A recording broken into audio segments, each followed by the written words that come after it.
you see way up in the sky, making circles in the morning sun, flying high in the sky till the day is done. I can't break away like a child in his fantasy, punching holes in the walls of reality. All my life I wanted to fly, but I don't have the wings, and I wonder why I can't break away.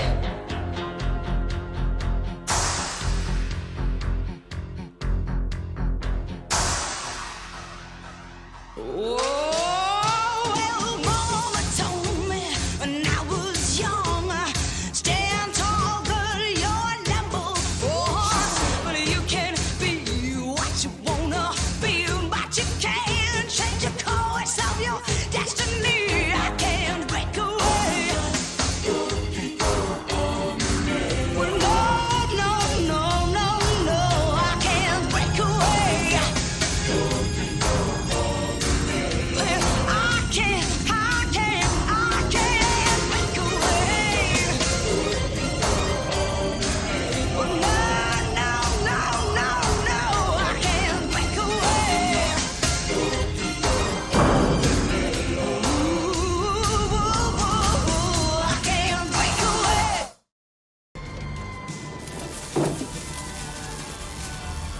Greetings, my excellent friend. Welcome in to episode 1.36 of Fixer's Heavy Metal History, covering the French Revolution. Welcome back, Gilly. I'm going to do my best to give you a quick recap here in a second, now that you're back from 2 weeks away. Manny, Fletch, Turi. Who else is in there? Doc. Welcome in. A couple of you also lurking. Welcome in. Thank you for the tasty 10 gift subs, whoever that was. I got a good idea. And at the start of things, Rex, I think, was in there with a resub as well. Thank you always for your support. So I'm going to take a minute here and try to encapsulate the last 2 weeks in a short amount of time for Gilly. Vendée uprising's pretty much done. But what was left of the Vendée rebels tried to ally with Britain. They tried to then reinvade France because French's right political base is ascendant, and it went disastrously in the Quiberon Bay. It went disastrously because they couldn't get off a little peninsula. Lazar Carnot went up there to boot stomp them, and then what was left of the Vendée rebels were pretty much stuck to the west coast of France because France has signed a peace treaty with both Prussia and Spain.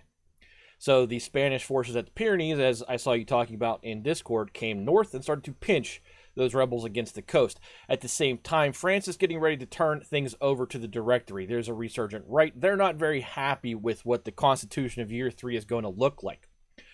So, because they're not going to be able to instantaneously take control of the new directorial legislative chambers because of what's called the Law of Two-Thirds, they start an uprising in, what was the month? Vendémiaire. So they attempt to rally south of the Seine and march on the convention directory at the Menage, but Napoleon Bonaparte is called upon by Paul Barras to defend the government, and he does by blockading all of the bridges in France and turns back the new uprising before it really becomes a problem. And for this, Napoleon is given command of the army of Italy, which will become a very, very big deal. I'm sure the British were thrilled about leaving their mainland. Yeah, they actually didn't put troops on shore. It was emigres in southern England who had been rallied to reinvade and then meet up with the Chouannerais. And it all went badly, and they all retreated, some of them back to the British ships that were in the bay. No, they didn't land British troops at all. It was all French rebel troops. So that's it in a nutshell. I would really suggest, I know I've given you the notes because you were traveling to the last two episodes, I would really read through the last one because last week was a big deal. It ends the convention. It is Napoleon's final and permanent entry point into the story. It is a big deal day for him. He will not be so much of a focus tonight because we're going to use this episode and the next episode to kind of set the stage. Tonight's Hoche did stomp them right after they made landing, but there were just no British troops there. It was a mishmash of emigre nobles, old sword nobles who didn't want to take orders from anybody, especially the Chouannerais who were there, and it was just disorganized with no clear objectives because the Louis XVI son, the Dauphin, died, and we have a new declaration of "I am now king" from his brother, his oldest of his younger brothers. And again, no one backed that claim.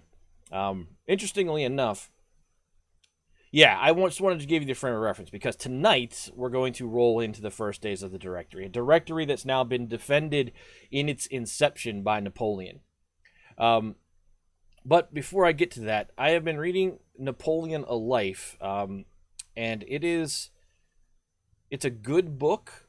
But if you're going to read that book, and I know I've talked about I'm reading this new biography a few times, if you're going to read that book, make sure that you go into it knowing that the author has made some significant overall historical errors. They're very accurate about Napoleon, but they're not very accurate about the Revolution. There were quite a few mistakes in there. Some blatant decisions as well that I thought were very much Napoleon apologist. But in any event, it's a good book. It's still the better of the biographies that are out there. And it's the only one that contains all of his correspondence as reference. So I digress. Well, the Comte de Provence needs to get his butt back to France for any of that to really matter. Well, one day he will. One day he will. But for now, no one in Europe recognizes his claim as King Louis XVIII. But tonight, we're not going to talk about that. We're going to talk about these guys. And that map is only up there to show you one place before we get rid of it, but you'll understand its significance when we get to that section of things this evening. But where we left things off was what I just described. We had a new government coming into France to replace the National Convention. The National Convention, you'll remember, had convened for the first time on September 21st, 1792. Now, our narrative tonight is going to take us from 1795 into 1796. The fall of 1795 is when the Directory is established. So it was after the insurrection of August the 10th, you'll remember, when it had violently overthrown a 1,000-year-old monarchy, that the National Convention came into being. Remember, at that time, there was a combined Austrian and Prussian, soon to be added to that Britain and Spanish army, basically beating down the borders and then eventually the gates of Paris at that time. And fear of that army, especially the Austrian and Prussian army coming in from the northeast, had led to the September massacres. It was a time when the National Convention came to power of fear and panic and paranoia. They had just taken the king out of his palace and thrown him in the temple, and were still trying to figure out what to do with him. The only thing they knew for certain when the National Convention had come to power is that they didn't want a monarchy anymore. And so the official purpose of the National Convention had been to write a new Republican Constitution for France. That was its only mandate. They were empowered to replace the failed constitutional monarchy, which had been laid out under the Constitution of 1791. So a lot of the delegates from the Legislative Assembly made their way into the National Convention. Some of them were first-timers, Paul Barras being one of them. But as these delegates took office in the National Convention in the aftermath of the outright overthrow of a century-old monarchy, these crises had just kept springing up. And I know we feel that maybe the Committee of Public Safety at some point was kind of ginning up controversy as a reason to stay in power, but there were legitimate crises facing France when the National Convention came to do their job. And the convention delegates didn't ever really get around to the write the Constitution part because they kept lurching from emergency to emergency. And they never really got far enough ahead of domestic insurrections, foreign invasions, economic catastrophes, and really bitter internal power struggles to lay down the unconstitutional ad hoc government which they had just simply fallen into because they were voted into power. Yeah, they absolutely, or weather. You're right, Dustin. They sure sprang up a fair handful of new crises on their own. But the big crisis, the war, that was not a product of the National Convention. Remember, that was Brissot and the Girondins standing out there in the Legislative Assembly who were beating that drum. And you don't overthrow your government in the middle of a war and expect things to go well. And France's did. But this lurching between all of these problems, it went on for 3 years. The National Convention should feel very familiar to all of us who have gone along with this series, because it's been the governmental body in power the longest. And we slowed the pace down to a crawl in 1793 because it needed to be. We just set the speed way low so we could focus in on every little twist and turn that was happening, because it was really important. By the way, good evening, Dustin. Again, it was only supposed to be effectively a constitutional convention, and it turned into the national government of France from 1792 to 1795. And think about that for a minute, because 1789 is when everything hit the fan. Then the Estates General become the National Assembly. And they produce a constitution, which they very stupidly do not participate in when they hand things over to the Legislative Assembly. And the Legislative Assembly goes to war, doesn't support their constitution, and effectively supports the overthrow of the monarchy as it happens in 1792. That all happened in 3 years. The National Convention was in power for 3 years, from 1792 to 1795, a little bit over 3 years. It presided, the National Convention did, over some of the most infamous episodes of the French Revolution. I would call it would be the most infamous period of the French Revolution, is when the National Convention is in power. There were problems before. There were economic problems. There were problems with people being fed. But the Legislative Assembly created the war, and then the National Convention created the domestic government crisis, and then went on to terrorize its citizens while dealing with two different forms of internal rebellion and fighting a war. It also produced some of the revolution's most infamous leaders. We talked about a lot of guys early, like Lafayette. Lafayette's been gone for a long time, who were really altruistic and optimistic and honorable in their intent. One of those guys worked with Lafayette at the time was the Abbe Emmanuel CS, who's going to be coming back into our narrative tonight. He's on the board again. But it gave way to radicals who sought to capture power by mob rule, which gave way to an organized political apparatus that put a dictatorship in place. And that's all been wiped off the board now. With the Thermidorian reaction, removed the junta that was Robespierre's Committee of Public Safety, and started the ball rolling really to the Thermidorian Convention going, we can't last like this for long. We should probably do the thing we're supposed to do now that most of the crises, apart from the food and the economics, are solved. The wars were solved, at least for now. So here we are. And the time has come for the National Convention to set down their burden and hand the nation off to an official constitutional government. Now, last week I covered what the structure of the directory was, but to recap, you are effectively going to see a bicameral legislative system introduced into France.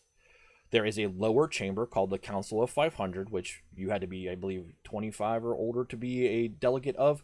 And then you have the Council of Ancients, who was the upper chamber, had 250 members, which I think you had to be in your mid-40s to be a member of. The Council of 500 proposed all legislation. The Council of Ancients was the veto or not on that legislation, so it was a check.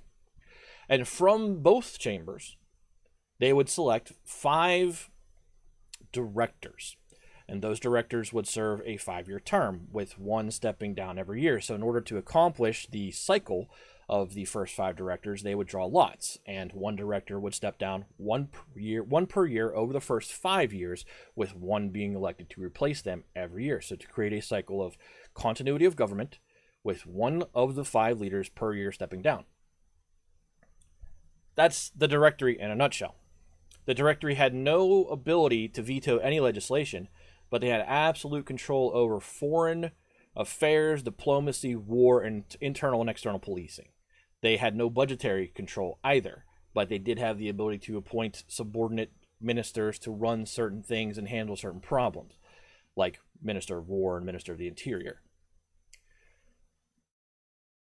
That's about as quick as a summary as I can give for those coming back after a little bit of a break for how the Directory is set up.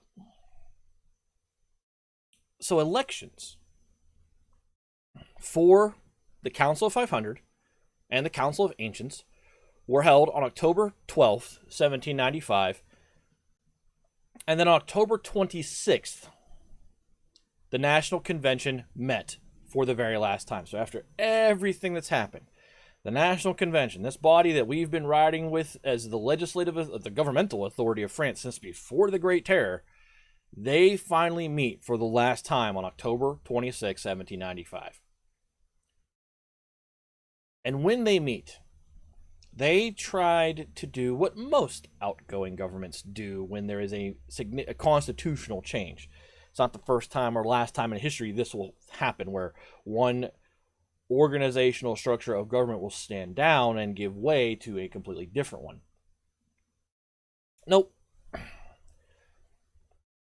So what they did is they set a conciliatory tone, like, hey, maybe things haven't been great, maybe we've made some bad decisions, maybe some of you have made some bad decisions. And what they did is granted a general amnesty. General amnesties in history are usually granted when kings come to power, when, again, new forms of government come to power, but they're usually granted by the gaining authority. It's not so common that the leaving authority grants an amnesty, but in this case it happened. And so the National Convention, on its last days, declared all political prisoners would be released from jails, and all suspects in hiding were allowed to come out of the shadows. Now, general amnesty, you would think, means general, everybody. Not in this case. That's the idea, Gilly, that everybody, whoever broke the law, is absolved of whatever the hell they did, so they can, and we can, get on together on a clean slate. It is a clean slate approach for everybody. Because the reason inheriting governments did it is because they didn't want to inherit the political animosity of their predecessor. So it's interesting that the National Convention did this and not the Directory. However, a general amnesty, despite its word, general amnesty, again, you would think all-encompassing everybody, it wasn't all-encompassing. So the first people who were not covered by the general amnesty of the National Convention were emigres. Anybody who had left France, especially they were still targeting the nobles, but anybody, any emigre is still persona non grata and was still to be executed if anyone caught them inside France. Also, anyone that was arrested in the very recent attempt to insurrect against the government on 13 Vendémiaire, they still stayed in jail. And I get that one, right? Hey, you guys just tried to overthrow the government. Let's not let those guys out.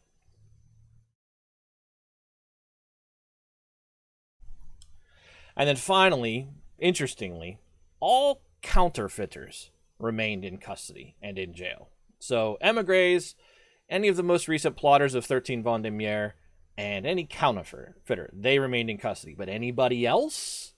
Hopefully your wheels are turning right now on who the anybody else is. They're allowed to come out. 2 of them are on the board right now. 3 of the people released are on the board right now. Well, 3 of the people released / absolved. So other than that, other than those 3 groups, it was a brand new day for France with this new government system. And so the convention wanted to turn over a brand new leaf before handing over power. Remember to clonk that follow button. The second thing that the convention did in its waning days was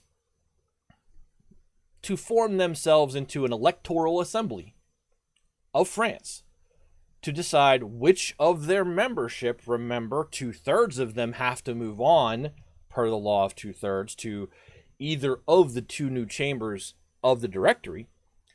2/3 of those seats have to be filled by existing convention delegates. So they formed up an electoral assembly and sorted out who of the existing convention would be seated in either the Council of 500 or the Council of Ancients.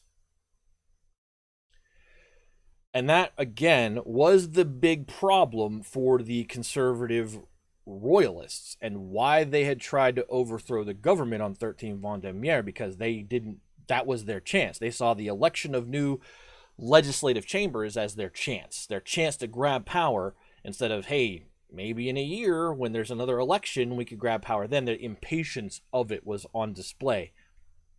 And that's why they tried to overthrow things. But when the Council of 500, and they had no hope because there was no majority. There's no chance at a majority. Exactly, Gil, you get it. So when the Council of 500 and the Council of Ancients met for their inaugural session on October 31st, 1795, the first thing on the agenda in both houses was, guess what? We need to elect the first 5 directors, because there was no independent election for the directorship of France. They had to come from the 2 legislative chambers. It's very much parliamentarian in that way, where in order to be Prime Minister of Britain, you need to be a member of the House of Commons of Britain. You can't just be elected independently. So the method for this election turned out to be not very well defined, but they defined it for themselves, and the Council of 500 proposed a list of acceptable candidates. So basically, they took from the 750 names available to them and said, these are the men that we deem to be okay to be directors. And they took that list and they handed it up to the Council of Ancients. And then the Council of Ancients took a look at that list and said, these are the best 5 guys.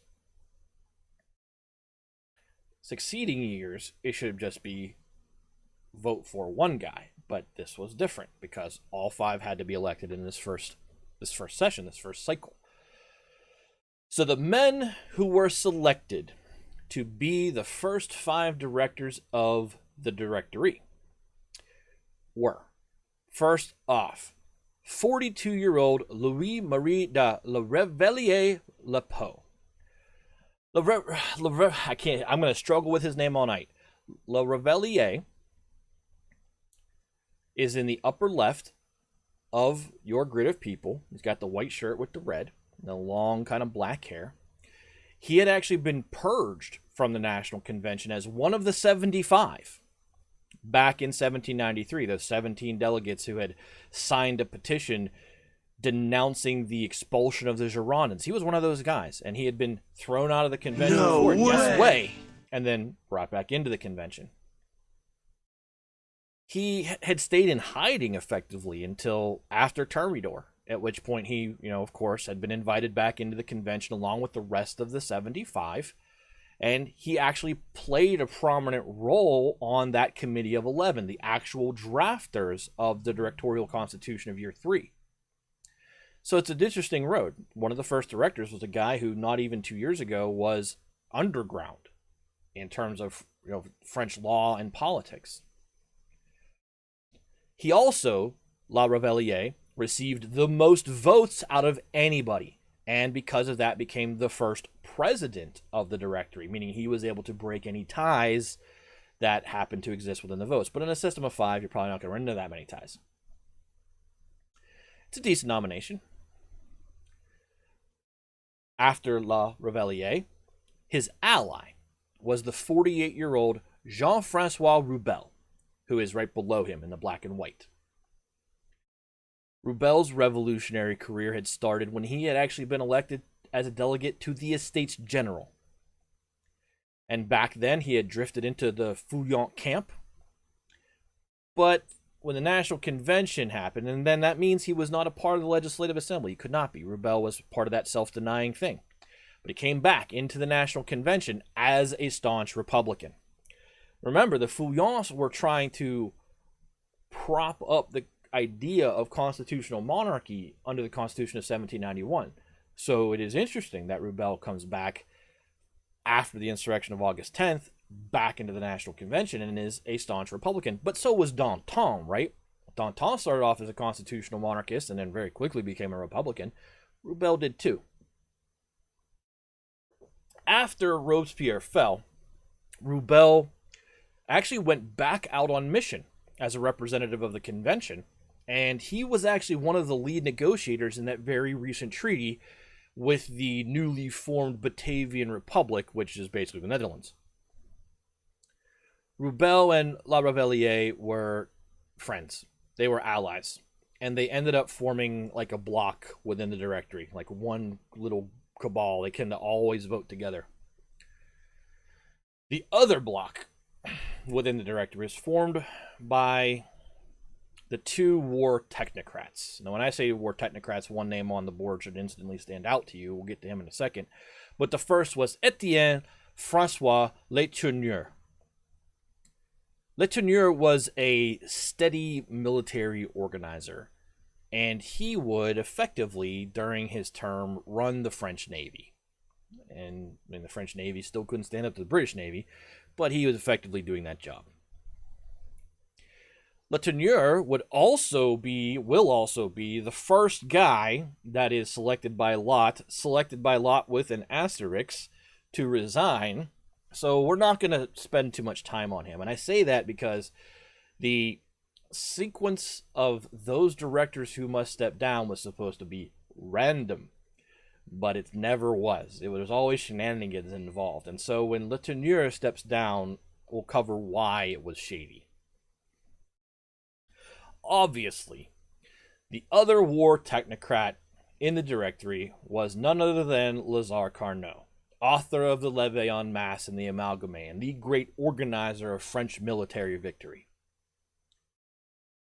And it's interesting because despite having been a very prominent member of the Committee of Public Safety, Carnot had been able to escape the Thermidorian reaction and the subsequent year pretty much with his reputation intact. I wonder why that is. Because maybe he's the guy that formed every policy that made French military victory happen? That's probably why no one came down on him.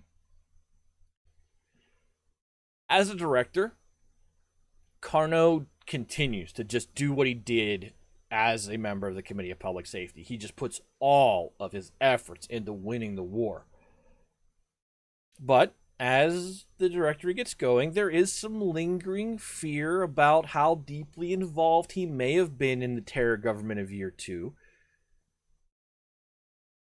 But no one really needed to worry about that. Because though Carnot was first and foremost focused on establishing a strong central government that would help him win the war, he was also very, very far from being a leftist sympathizer. He will actually be the hammer that drops on what is known as the conspiracy of equals, which we're going to get to in a little bit.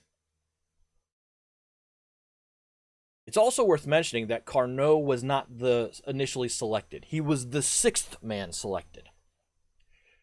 Because the original slate of La Revellier, Rebel, Letourneur, Paul Barras, who we'll also get to in a second, the 5th director would have been Abbé Emmanuel Joseph Sayes, who, if you remember, way back before the Estates General, was the guy who wrote What is the Third Estate?, which was the pamphlet that basically outlined the procedure for the Third Estate to take control and effectively form the National Assembly. We haven't really talked about CS too much since probably 1790. But here he is, still prominent enough politically in France and clean enough politically in France to be, hey, we want you to be a director. But CS, as noble as his intentions were back in the beginning of things in 1789, is a little bit of a spoiled brat. And he demurred from taking the seat. He said, no thanks. He said, it doesn't suit my interests or personality to be a director. Now, Sayes, given he's been writing about what France should do governmentally for the better part of a decade, thought of himself as a little bit of a constitutional genius, and there's a little bit of that going around. There's a lot of guys who think they're geniuses at this period in time. And he was pretty ticked off personally that none of the recommendations he had made to the Committee of 11 during the production of the Constitution of Year 3 had been included in the Constitution of Year 3. And so he was pretty petulant about that. He's like, nah, I'm going to take my ball and go home because you guys don't like any of my ideas. He basically said, none of this government had come from my ideas, therefore I won't serve as a director. That was his effective stance. We're going to circle back around to the Abbé de CS, because he's going to be instrumental in toppling the Directory. Shocker there, he's so miffed about the idea of this government, not just that he didn't get to have his input into it, but it really wasn't structured very well in the end. And so he's going to come back around with none other than Talleyrand to help put Napoleon Bonaparte in power when the Directory falls. The wild card of the 5 directors, and the man who, more than any of the other directors, came to kind of personify and define the Directory, was Paul-François Jean-Nicolas Vicomte de Barras. And this is the first time I'm using his full title purposefully, because we've been referring to him at this point as simply Paul Barras. But let me roll that one back out again. Paul-François Jean-Nicolas Vicomte de Barras. Now, Paul Barras popped up twice, predominantly in our narrative, during Thermidor and during Vendémiaire. I've not given him a full introduction because it really had to be done here. Paul Barras is an interesting guy. But this is the true moment where he moves to the fore of the narrative. He's going to be, at times, the political opponent of Napoleon, while Napoleon's out doing his thing across Italy and Austria and Egypt. And Barras is pretty much, if you put a poster up of what's wrong with the Directory, it would have his face on it. He is the poster child for everything wrong with the Directory. So we're going to get to know him a little bit better before we take our first break tonight. Hey, Mads, how you doing? Now, when I said his full name, Vicomte de Barras, Barras a noble. He's a Vicomte. Or at this point, an ex-noble, right? Because all nobility has been abolished. But he's a noble. At the end of the day, these guys all still know who the ex-nobles are. And he is one of the extremely very few nobles left with any sort of influence and authority. And it's very striking that when the government needed defended twice, they turned to an ex-noble. And now here we are, Paul Barras, the noble, being elevated to be one of the directors. Oh, I know Picasso has a ton of names, but it's more, his name is, it's French names indicate title or where from. So Vicomte de Barras, it's still his Paul Barras, citizen Paul Barras, still deriving that Barras name from his titular as a Vicomte. It's just interesting. It's extremely interesting because of the total desire to get rid of anything related to aristocracy and feudalism that this guy is A, still using that aspect of his moniker, and B, allowed to assume power.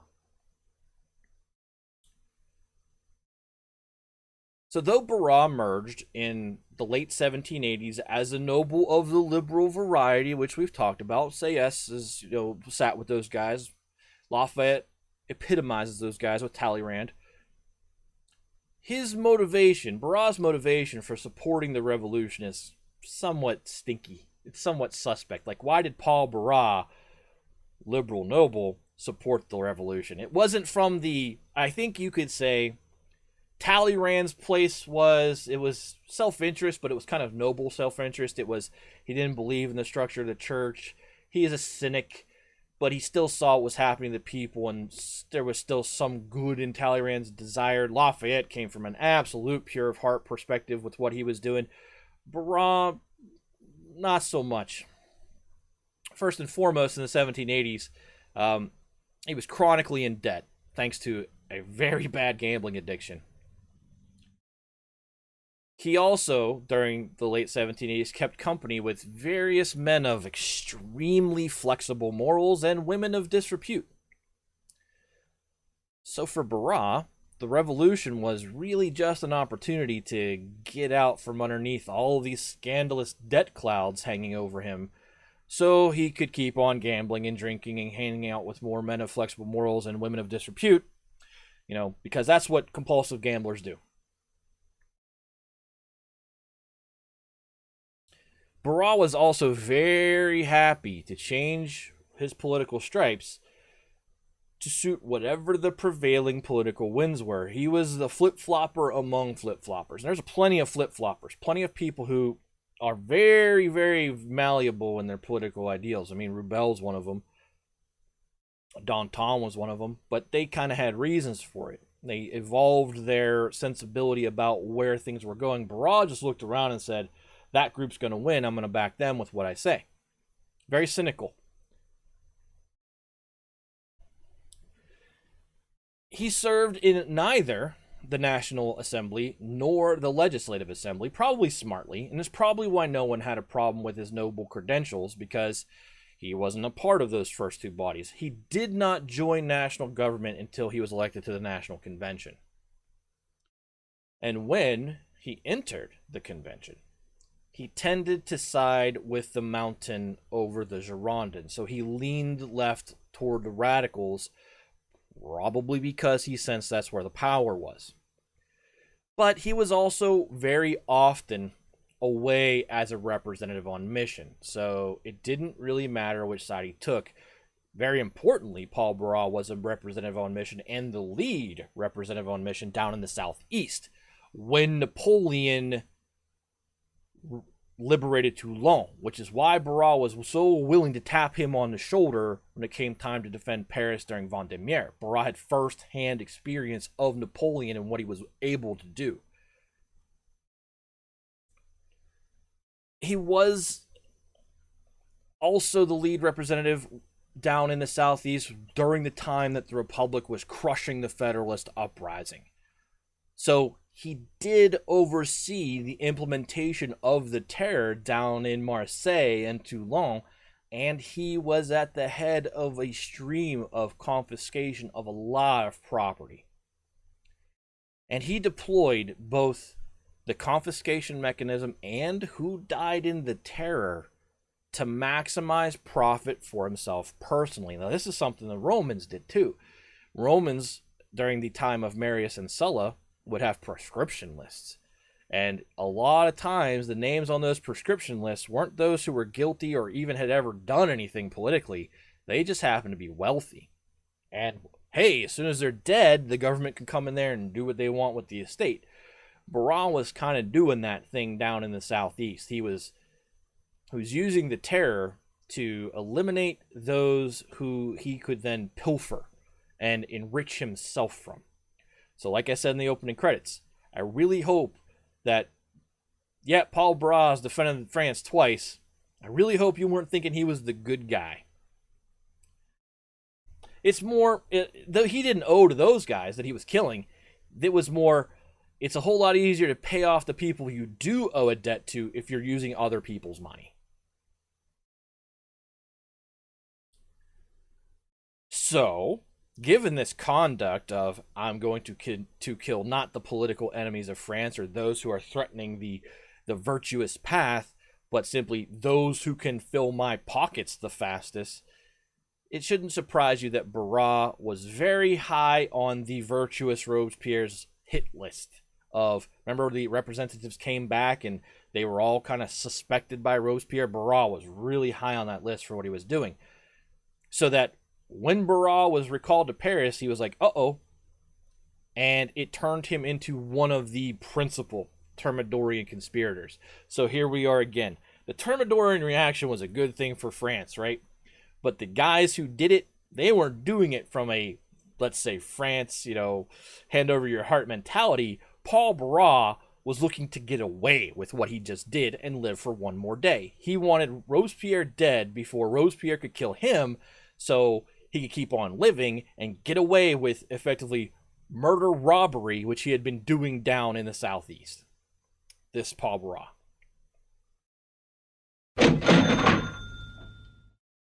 Inside the Directory, Barras tended to side with La Revellier and Rubel. But he really seemed to be running a program kind of all of his own.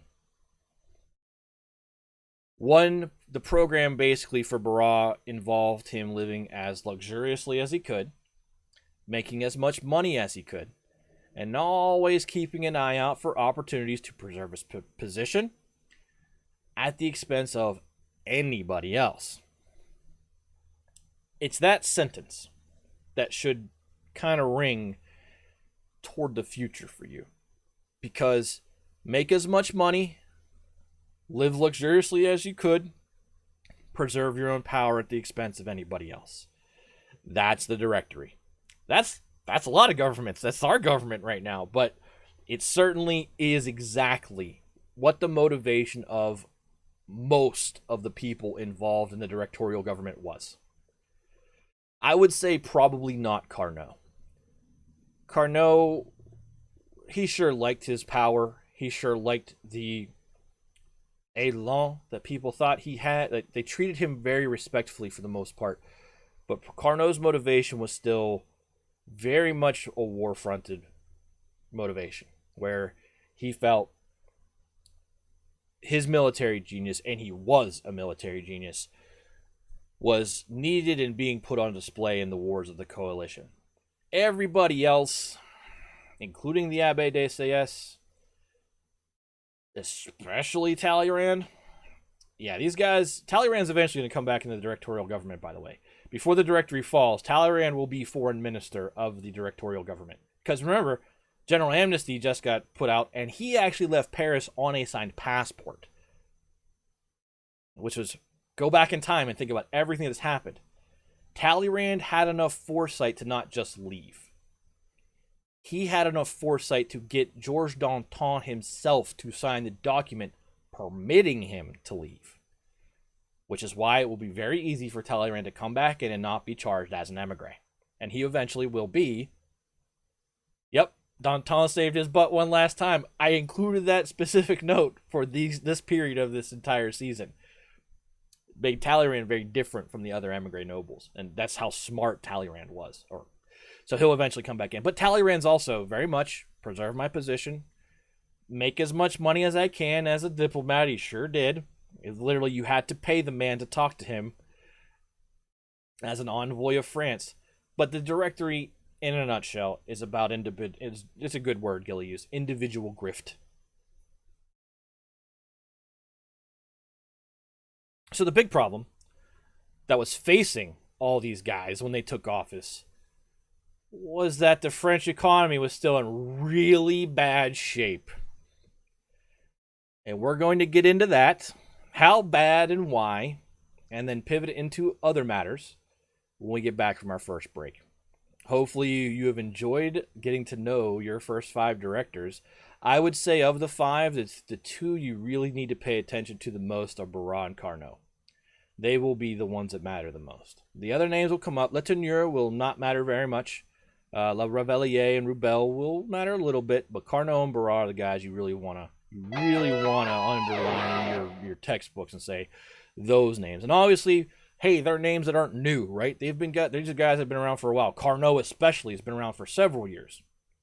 So when we come back, what's up, Arky? Good to see you, my friend. When we get back from a break, we will get into why the economy of France was still in horrible shape. And hopefully, it's in your brain that, hey, did the National Convention ever really just stop printing Enseignant? No, they didn't. We'll be back in a few minutes. Thanks for hanging out, everybody. Thank you, everybody, for the subs and the hosts and everything tonight. And, stand up, get a drink, walk around, stretch your legs for sure. And we'll be back in a few minutes.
Remember to clonk that follow button.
Let's rock!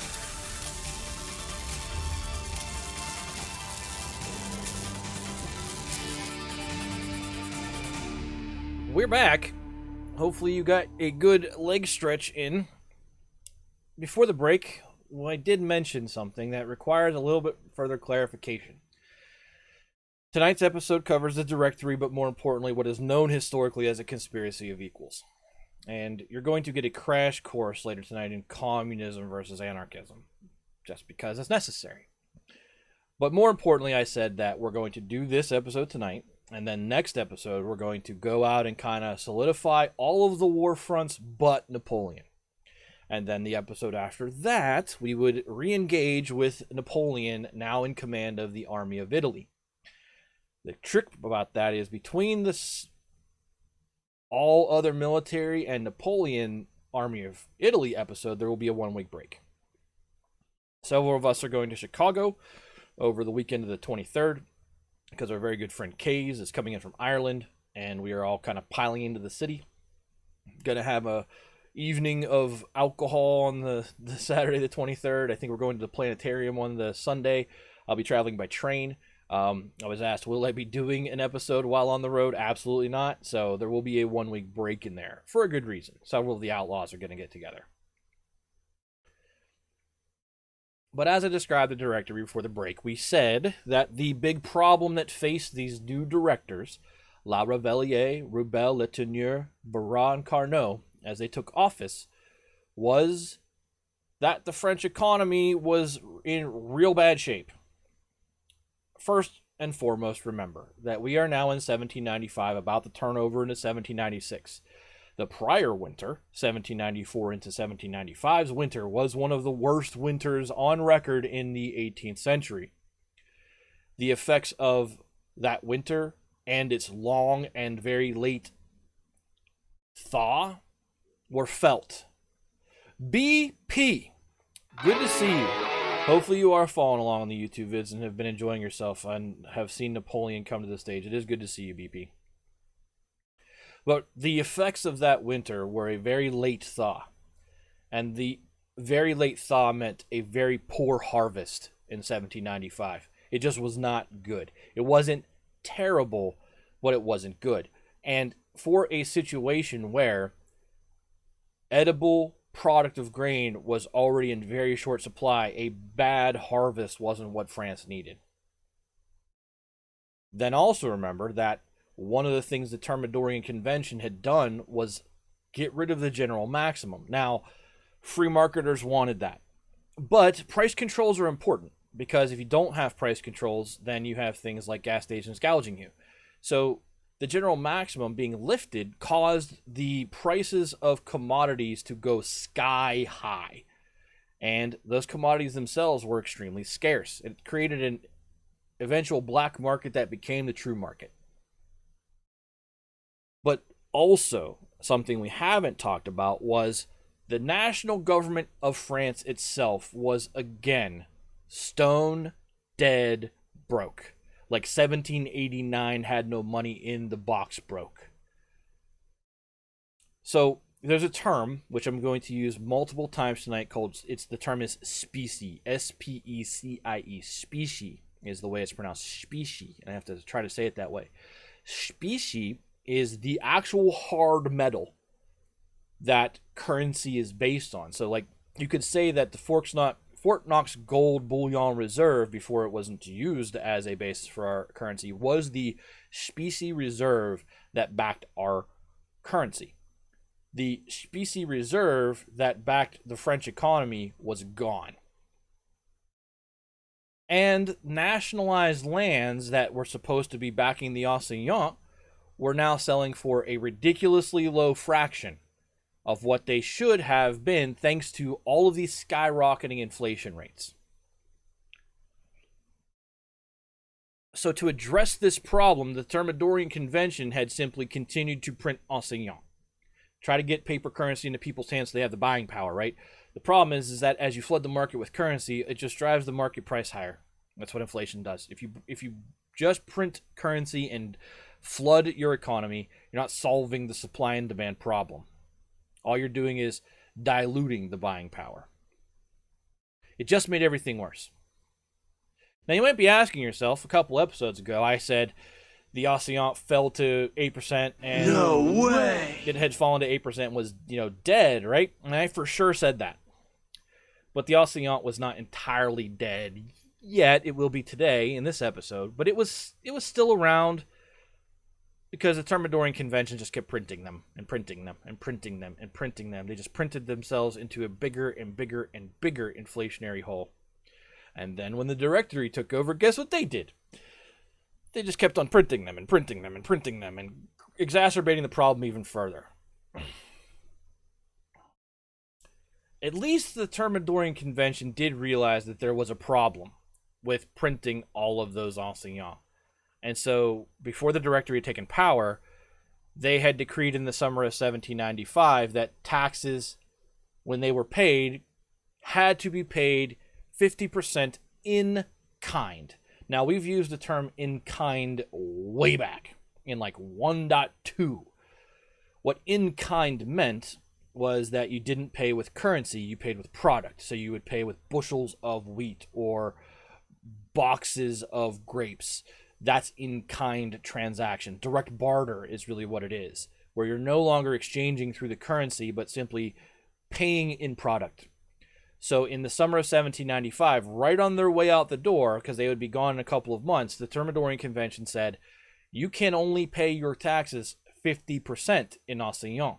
The rest have to be paid in kind. So what they did there was take a swing at the leg of how bad hyperinflation was getting. Another further step down this road is that when the Thermidorian Convention, the Committee of 11, was generating the Constitution of Year 3, what did they do with those goods? They resold them. The idea of an in-kind transaction is you give product to somebody else who's in a better position to sell it. Or in the case of the government of France, I guarantee you they started sending it to the army at a song for what they would have paid for it. But when the Thermidorian Convention and the Committee of 11 was drafting the Constitution of Year 3, the salaries for the Directory and all of the members of the legislative councils were not listed in anciens. They were listed in bushels of wheat. So the entire government apparatus was to be paid in kind, not in currency or in specie.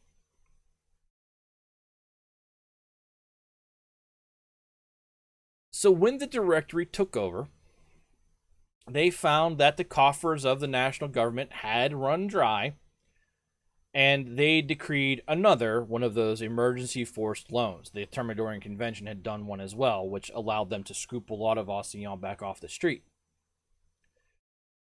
When the Directory did their forced loan, they all but admitted that the ancien really was worthless and accepted ancien at 1% face value.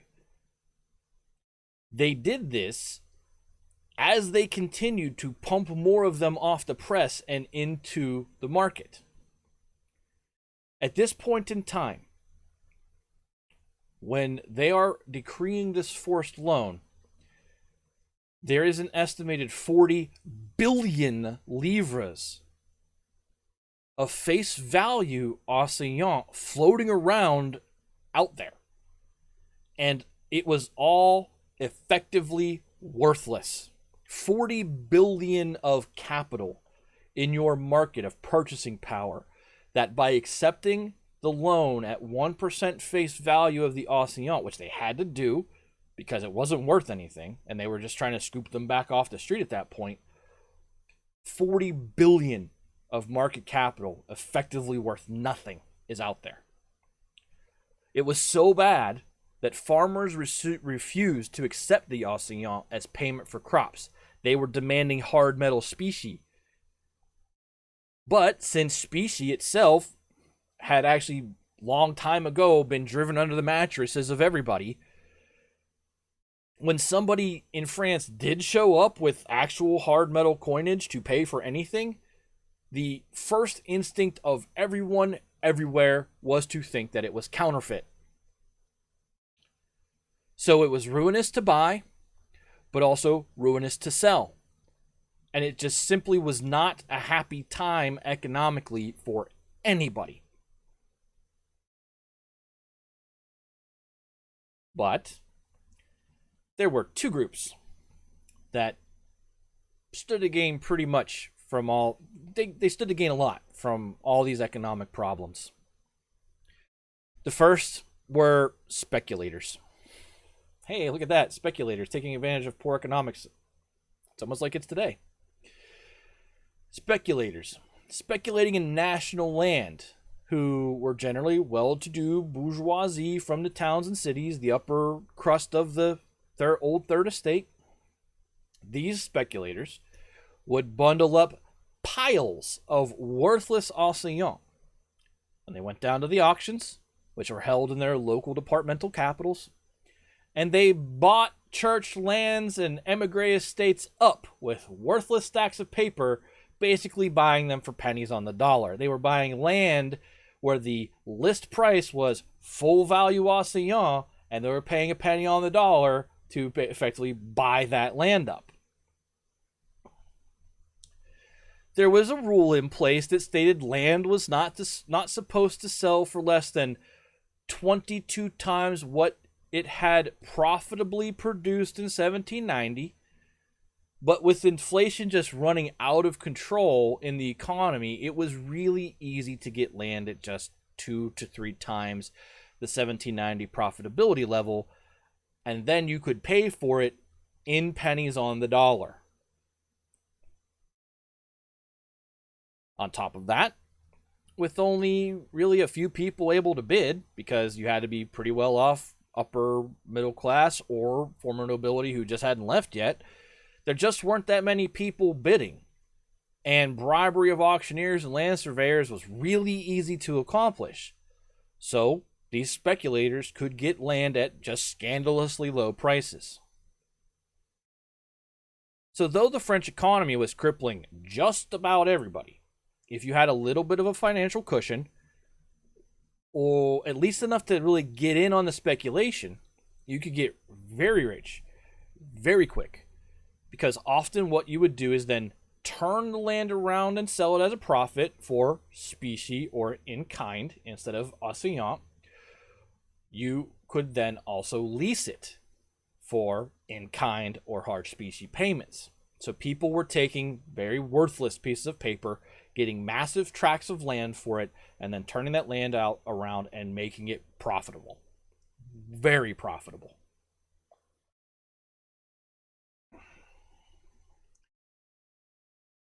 The other group that hoped to exploit the economic troubles, they weren't aiming at financial gain, but rather political gain. This group also happened to be the principal beneficiaries of the general amnesty offered by the outgoing National Convention. These are, wait for it, the old Jacobins, who had been driven underground after the Thermidorian reaction. Remember, the Thermidorian Convention did go after the Robespierreists, right? But it's a year and a half since then, a year and a quarter since then, and most of those guys were covered by the general amnesty. And in the wake of the royalist Vendémiaire insurrection, the new leaders of the Directory actually hoped to make common cause with the old Jacobins to kind of buffer themselves from the right, because we've always talked about how you protect yourself from one side to smash the other, then go over to them and smash the side you had just worked with. That's the way it's worked forever. It's the way it's worked since the Committee of Public Safety came to power. So during this general amnesty and then subsequent acquisition of power by the directors, it was these old Jacobins who, more than any other group, were being invited to come back out of the shadows. It's okay, we're not going to chop your heads off anymore. A few of the more prominent former Jacobins among them were prohibited they couldn't stand for election in the Directory's legislative councils. Like, you cannot be a part of the Council of 500. You cannot be a part of the Council of Ancients. You're not going to go to jail, but obviously you can't sit in the national government, and that was fine because they went out there and held lower level municipal offices, and that allowed them to more or less meet with each other without any sort of fear of harassment. And as we are about to see, many of those old Jacobins were not interested at all in reconciling with the old regime. They were interested in toppling the Directory and returning to power. So on November 16th, 1795, a few of these core ex-Jacobins formed a new club, which was officially named, the Union of Friends of the Republic. But it soon became known as the Pantheon Club. And it's due to where they met. Right next door to the French Pantheon, where all the bodies of all the great revolutionaries are interred.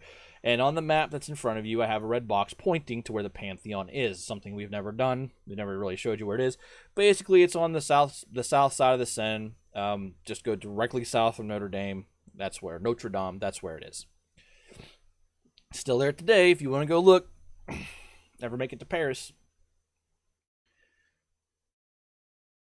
From the beginning, this club tended to attract men who had been involved in the government of Year 2, the terrorist government of Year 2, the terrorists and the functionaries of those great dictatorial committees of public safety and general security, the functionaries and remaining guys who sat on those things, those are the guys who were coming together to form the Pantheon Club. Among them, among these core former guys of both the Committee of Public Safety and the Committee of General Security included 2 of the 4. Now remember, Collot d'Herbois and Billaud Rennes, they are gone. They have been exiled, and they actually were denied amnesty under the General Amnesty. They were just basically left to rot in French Guiana. But Bertrand Barrère and Marc-Guillaume Alexis Vadier, 2 guys who we talked about when the 4 were persecuted. Remember, Vadier went to ground and Barrère escaped from a prison.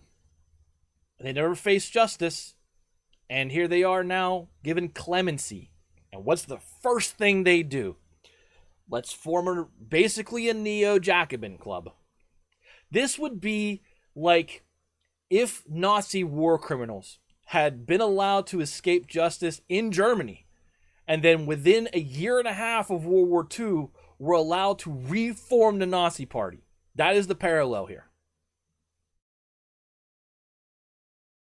They were that sadistic in their mind. Not as bad, obviously, as the systemic elimination of peoples, but the political context is similar. These guys were not good guys, and they were allowed to come out in the open with clemency and reform their club. So that general amnesty biting you in the ass yet? Because, yeah.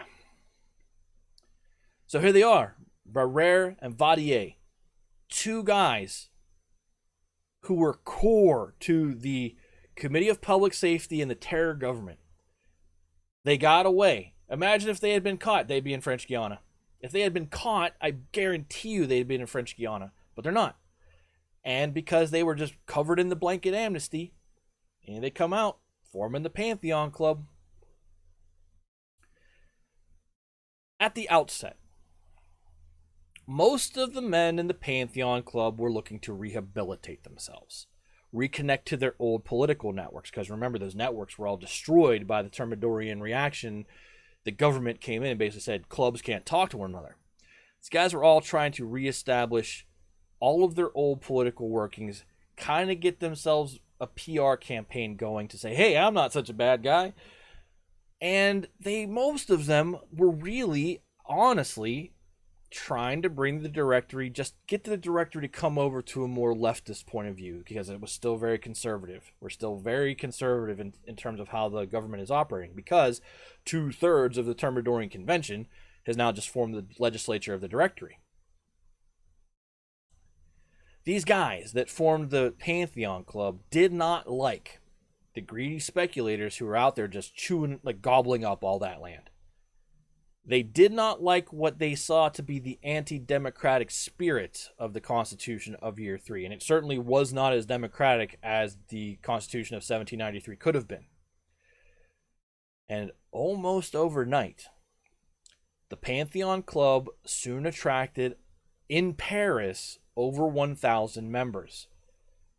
But unlike the Jacobin Club, who kind of let everybody come in and watch, even if you couldn't pay, the Pantheon Club got smart. And they said, we're going to put a pretty steep entry due on this. If you want to be inside the building, part of the club, it's pretty expensive. And that kept the rabble out. So, yeah, for the Pantheon Club, democracy and equality were really nice things to talk about, but much easier to talk about without the penniless rabble of Paris, making a bunch of noise, as had been the case in the old Jacobin Club. Now, these gentlemen Jacobins were not the only ones let out of prison by the amnesty. Among those who were also released were various populist radicals who had just been scooped up before the Germinal and Prairial uprisings. The most prominent of those guys was someone we talked about before, Francois Noel Babeuf, who will now be known as Gracchus Babeuf, everyone in history's favorite proto-communist. Babeuf and his weekly paper, the Tribune of the People, had made a cameo appearance a few episodes back, generating support for bread and the Constitution of 1793. And he had been arrested, and his paper had been shut down back in January of 1795. Now finally released under the amnesty, Babeuf wasted no time getting back to work, cranking out the first new issue of the Tribune of the People on November 6th, 1795. So he's off the street less than a year. But something about Babeuf's time in jail this time, because he'd been in jail several times before, something about this time in jail solidified and sharpened some of his more radical ideas. And so when he started to publish again, he took the moniker Gracchus for the reasons I explained previously about the Gracchi brothers in ancient Rome. And then he started to expound his ideas on how to fix the economic mess that was benefiting so few. I rephrase this again because I just said it all wrong in my head. He started to expound his ideas in the new Tribune of the People issues on how to fix this economic mess that benefited so few and hurt so many.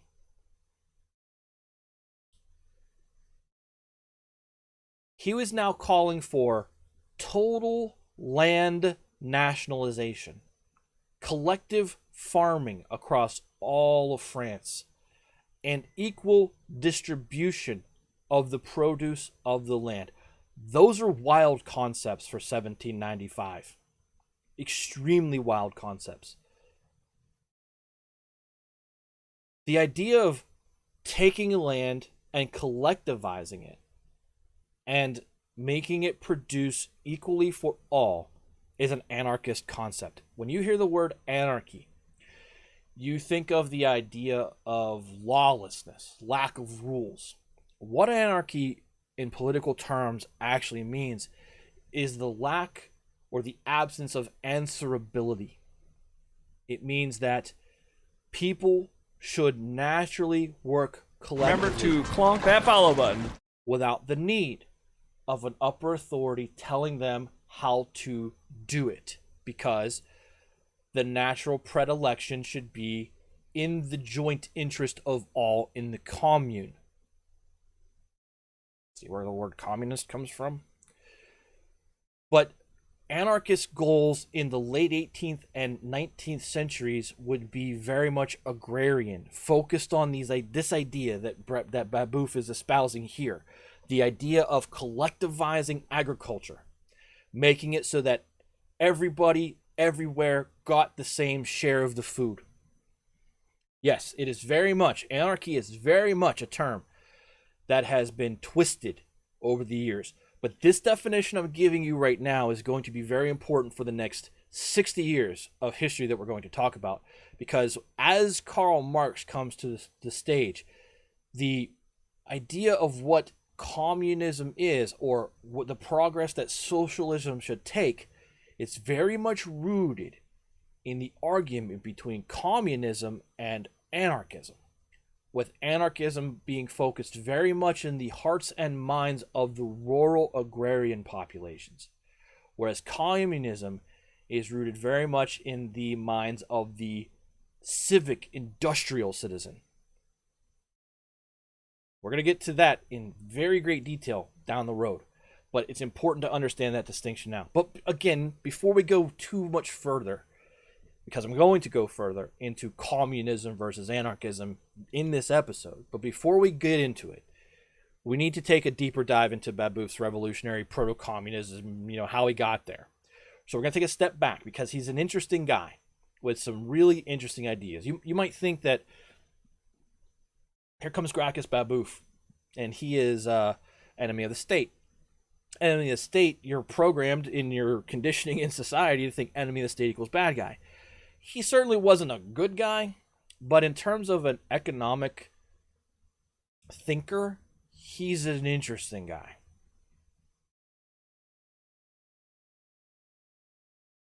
So, he was born in 1760. His father was a small-time excise tax collector back in the Ancien regime. Enemy of the state equals okay-ish movie. Fair enough. But he was born in 1760. His father was an excise tax collector back in the Ancien regime. Small-time excise tax collector. Remember, his tax collection was bidding on how much you could bring in, right? And his mother was just a servant.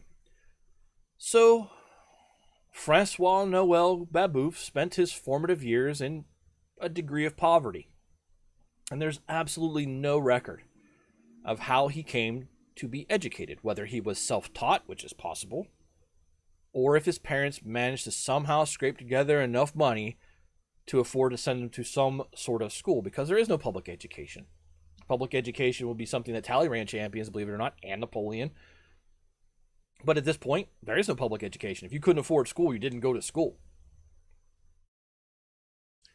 So how he came to be as intelligent as he is kind of like, I don't know, because there's no record of the school he attended either. It's probable he was self-taught, but you just don't know. You can't say it assertively. Yeah, Talleyrand had championed public education before. He will do so again under Napoleon. But Babeuf emerged as a young man in the 1780s as a sort of highly skilled domestic servant who happened to be an expert in the intricate rules and obligations of what is known as seigneurial law. He is essentially the guy who could walk in and advise the local lord about what peasants owed and how to get it out of them. You've seen plenty of these kinds of characters in period pieces where there's this guy, you don't know where he came from or how he got to be so important to the king, but he's standing there, he's dressed kind of nice, and he's the guy whispering in the king's ear saying, this is actually how the books work, and this is the best way to get what you want out of the people in your books. He was that guy.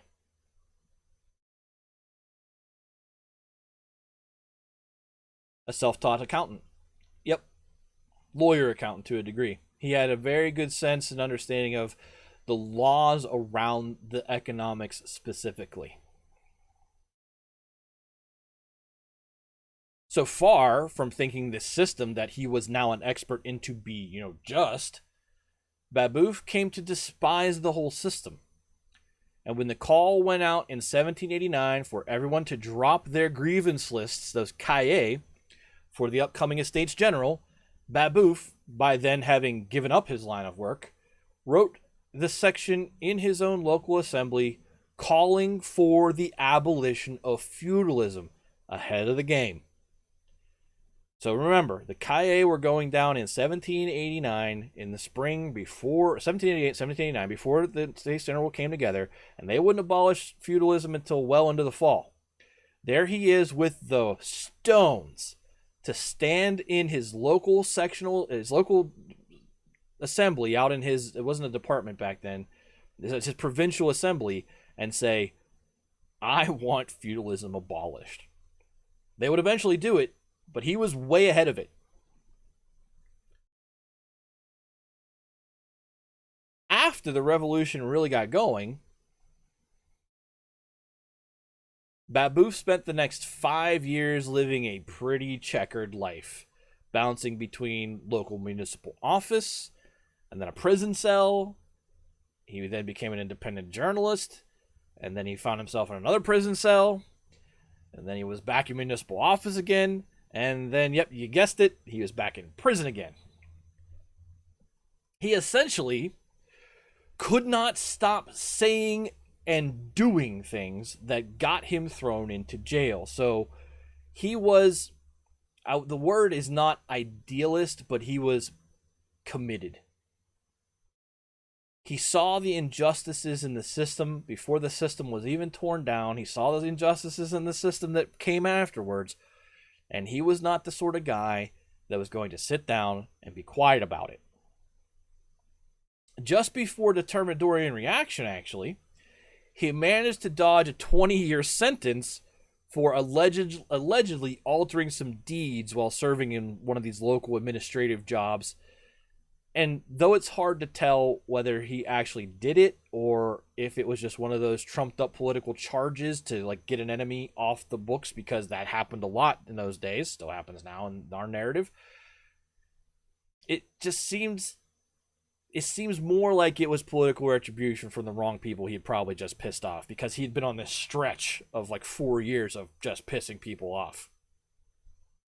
So after he dodges that 20-year sentence, he comes back to Paris after Thermidor and goes back to being a journalist, starting the Tribune of the People in October 1794 as a way to defend the old terror regime and call for the implementation of the Constitution of 1793. And of course, bread, which, is at the point he first surfaced in our narrative a few episodes ago. So while Babeuf was bouncing through his checkered career, he got to thinking about the problems of the unjust and unequal society everyone lived in, and how France was so rich and fertile, and yet so many citizens starved. His final bout of prison time spent among many other persecuted leftists seems to have finally turned him decisively into what I describe as a form of agricultural communism. Now, the terms agricultural communism are contradictory. So it could really be said that he was a precursor to the mid-19th century anarchist movements because of the agrarian focus. It is this element, this agricultural focus, that is very much anarchist. In his younger days, Babeuf had focused on the idea of setting up a small-scale community that would collectively farm and share the wealth, and this really wasn't too different from other socialist utopian thinkers. Certainly, it was no different than the group known as the Diggers, who were saying the same thing Babeuf was saying about small-scale community agriculture about 100 years before. But now, after his release, Babeuf is advocating this communal agricultural approach on a mass scale, that all land should be nationalized, all harvested grain should be deposited in publicly owned warehouses and distributed to the citizens of France on an equal basis. To Babeuf, there was no reason why a rich landowner or a prominent doctor should get priority access to food just because they have the money to pay for it. So he's essentially espousing that all stomachs are created equal and that the system of food production and delivery should treat them as equal. Taking this step past the small, more localized agrarian communal setup, and when you start talking about warehouses and nationalizing logistics, this communal equalitarian proposal of principles from Babeuf is why he has earned himself a place in the Marxist pantheon as an early type of communist. Now, communism isn't defined yet. It won't be defined in the way. It won't really be, even in its embryonic form of theory, for about 30 years. It really won't come out into the light for about 40. It's worth pointing out, again, that Babeuf's ends were completely concerned with rural peasants, not urban workers. Urban workers is where the communist focus of Marxism is. So it's a distinction. Babeuf did not even really like the idea of people living in towns and cities, which he considered to be morally corrupting and generally a drain on the type of agricultural labor which he needed to provide food to everybody. So he wanted to draw the people of the cities back out of the cities and put them back out into the land to work it so that no one had to starve.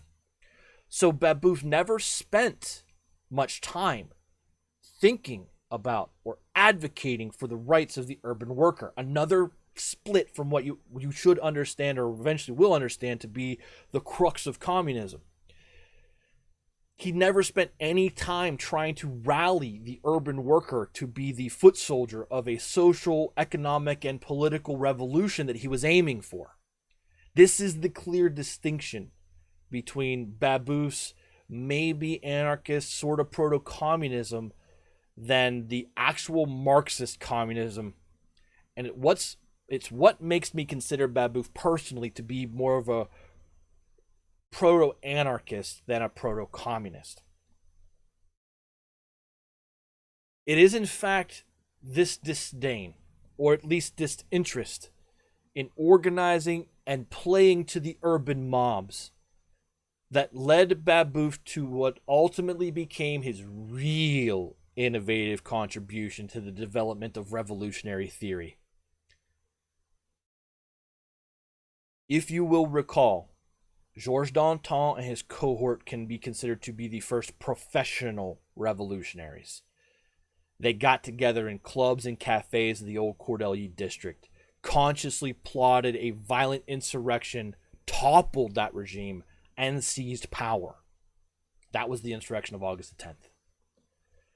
But Danton's revolutionary program was specifically designed to be a popular mass uprising.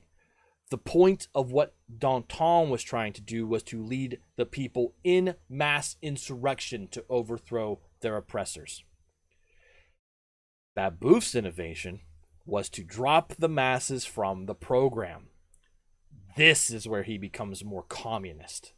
This is why he's seen as a proto-communist, because he pretty much thought the common people were a bunch of ignorant dupes who could not be relied upon, and their political masters to be nothing more than self-interested demagogues who would betray the common people the first chance they got. And it's worth saying that the 1790s proves that to be true. So what Babeuf proposed instead was that a small cadre of dedicated conspiratorial revolutionaries could get together, launch a lightning coup, set themselves up as a dictatorship, impose their social and economic programs, and let it flow from the top down. Not as a demand of the streets, but as a, we are now in power, we're going to push this down on you because it's what's needed. This approach, this small, dedicated cabal of conspiratorial revolutionaries is why Babeuf is considered proto-communist, as it is the exact model that Marx, Friedrich Engels, and Lenin would espouse as the path to a communist state. What's up, Skinja? So this is the beginning of what is known as party vanguardism, because this small group of dedicated conspiratorial revolutionaries is called the vanguard. It would come to define the approach of the various socialist and communist organizations looking to reshape the modern world in the late 19th and early 20th centuries. It has the fundamental first seed here in Gracchus Babeuf, trying to get what is more of an anarchist revolution going. The idea that a close-knit group of revolutionary leaders needed to rush in and seize power to usher in the sought-after anarchism or communism or whateverism your revolutionary flavor happens to be. The workers and the peasants themselves are either too complacent or too brainwashed to do it for themselves in the view of Babeuf, and later Marx and Lenin and Engels and Trotsky. They all believe this. They all believe the same fundamental thing that Babeuf does, that the common, unskilled peasant is too stupid to have a place in revolution. So Marxism, and Lenin specifically, pick very much from the professional revolutionary of Danton and the approach of Babeuf and say, this is how we do it. This is how we achieve a communist state. So in essence, Babeuf is the spiritual godfather of Vladimir Ilyich Ulyanov, who is better known to the world as Lenin. And there is probably what I said in Discord this week to be the most professorial piece I've ever written for heavy metal history. Because it takes this guy in his context and the context of others we've talked about as his contemporaries, and then you can see the ripple all the way to the 20th century from it. Yes, we are still talking about France. We're talking about a guy named Gracchus Babeuf, who was espousing upon his release from jail in 1795 a total nationalization of agrarian process. Lenin also didn't really have a choice, did he? Wasn't he in exile for a lot of his work? Yes, but the European communists, both the Bolsheviks and the Mensheviks, had plenty of people on the ground. Lenin's an interesting guy from the perspective that he's also not a good guy. I mean, very, very few people who ever come to power are good guys. But he was the great coordinator. And then when the opportunity struck in the 20th century, he found his way back to Russia very quickly. Yes, he was shipped back to Russia by Germany, hoping for a disruption of the government by shipping him back there. That is why the German government facilitated it. But it was also the right time for Lenin to go as well. And we're going to get to that. That is true. We're going to get to that. I think it's true to the degree that that report is believable, to be fair. But yes, Lenin and very many of the upper echelon communists at the turn of the 20th century were working in exile. They were working from London and Paris and Scandinavia, all over the place. But the point is, what this guy, Gracchus Babeuf, set down, not the agrarian land reform. That part is very anarchist. But the idea that forget about the mob. Where the focus should be is on a smaller group dedicated to it, committed to it. That group has to seize power quickly and then push the program down onto the people for their own good.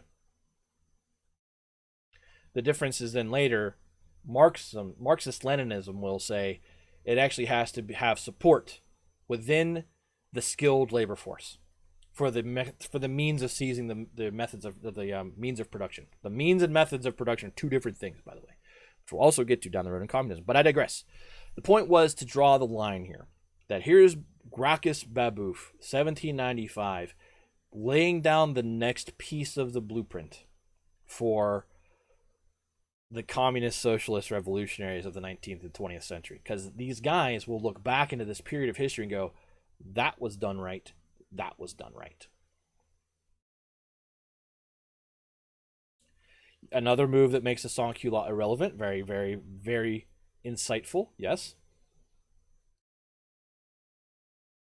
So when Gracchus Babeuf started printing his equalitarian ideals, not the revolutionary vanguard stuff, he couldn't print that stuff because that had to be secret. But the directory saw the rest of it and said, yep, this guy's off his rocker, and we should probably arrest him again. But when they came for him, this time Babeuf managed to escape, and he remained hidden. Just kind of like Marat had been able to kind of remain hidden, because his friends and supporters kept shifting him around. And the Tribune of the People kept rolling off the presses. Babeuf was also initially shunned by the members of the Pantheon Club. Remember, they're looking for leftist, and this is certainly leftist. They're looking for leftist people to come in and, have something to do with what they're trying to do. Turn the directory back to the left, or maybe just topple it. He was seen initially, Babeuf was, by the Pantheon Club as the kind of dangerous sort of attention-gathering radical they didn't need in their midst.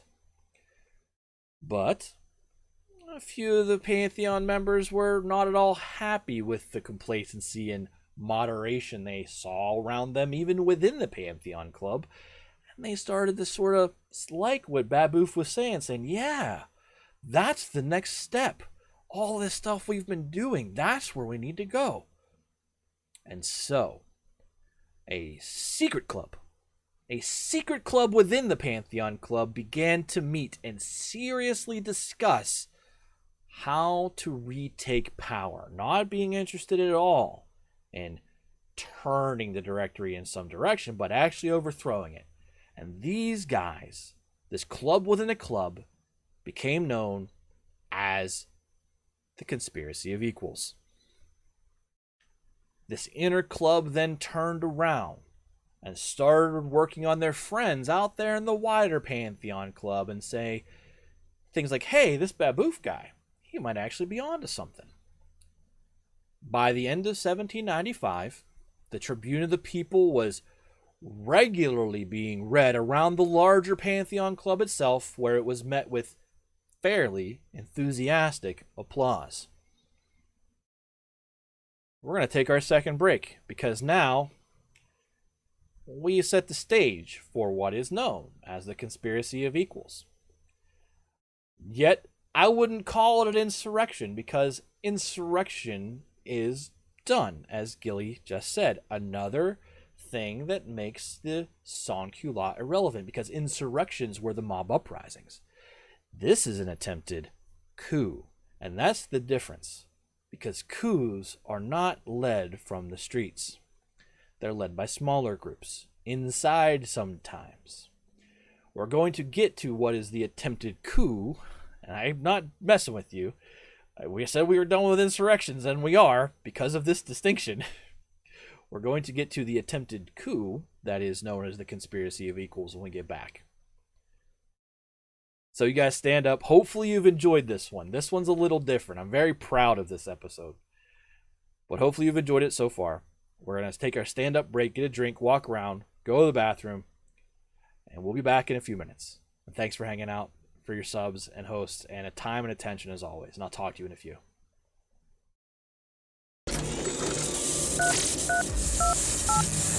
Hey, Jeff. It's a wild schedule.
Remember to clonk that follow button.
welcome back. The reason I'm very proud of that last section on Babeuf is the very first time I felt I wrote something that was thesis worthy in 370 pages. The Conspiracy of Equals is a perfect name for the subclub. The reason I'm proud of it is because I tend to write in a linear fashion that is designed to cover a very specific time frame in history or a specific area within that time. It's the way I've written everything so far. The reason I'm very proud of that is because I was tying back to earlier material in a way relevant to the future. I was able to tie in Lethos. Welcome. Thank you very much. But I liked the fact in the way I wrote that I tied back to Danton. And I set the stage for this show for 1848 and 1870 to 1920. And you guys really don't know it.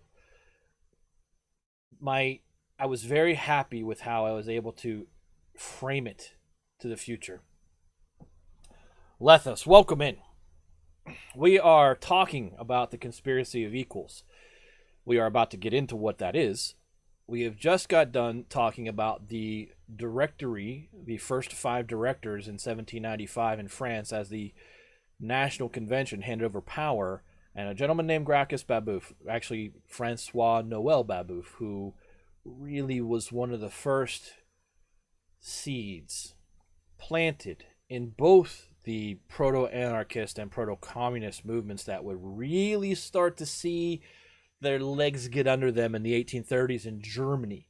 Well, Prussia, modern today Germany. And then Marx will take off with Engels with some of those ideas after the revolutions of 1848. And then Lenin and Trotsky will get their hands on things. But welcome in. Before the break, we talked about how Babeuf was, the directory said, okay, that guy's nuts.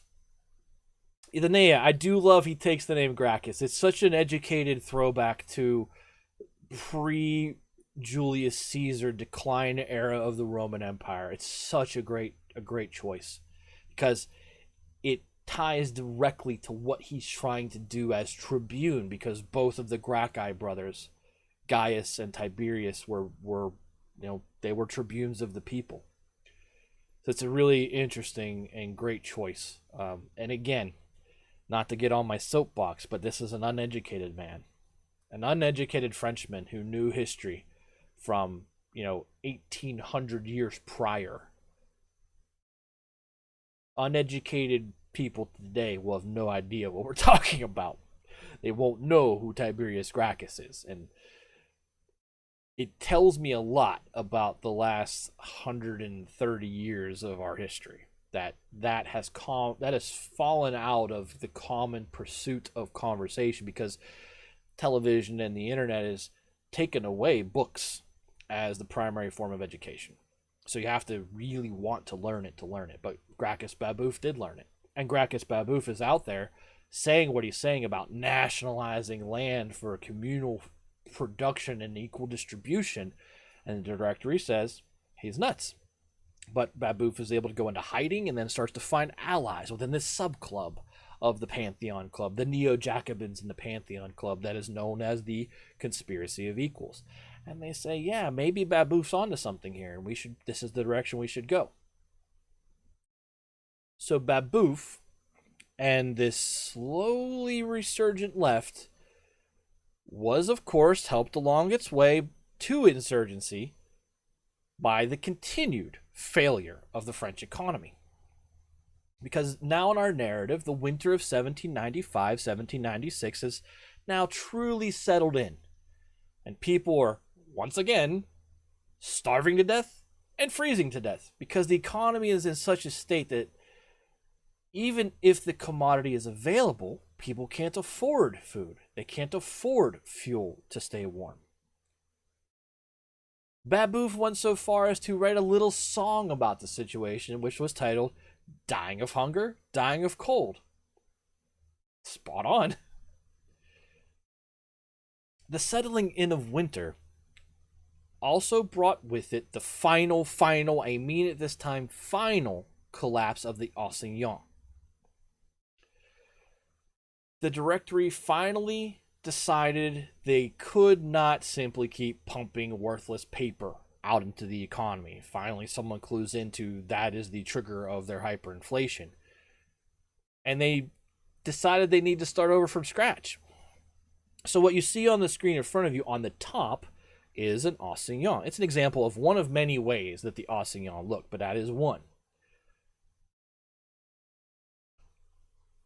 On February 19th, 1796, the Directory finally closed the presses of the printing of the assignat and then actually had a ceremony held where all of the plates which were used for the printing were broken.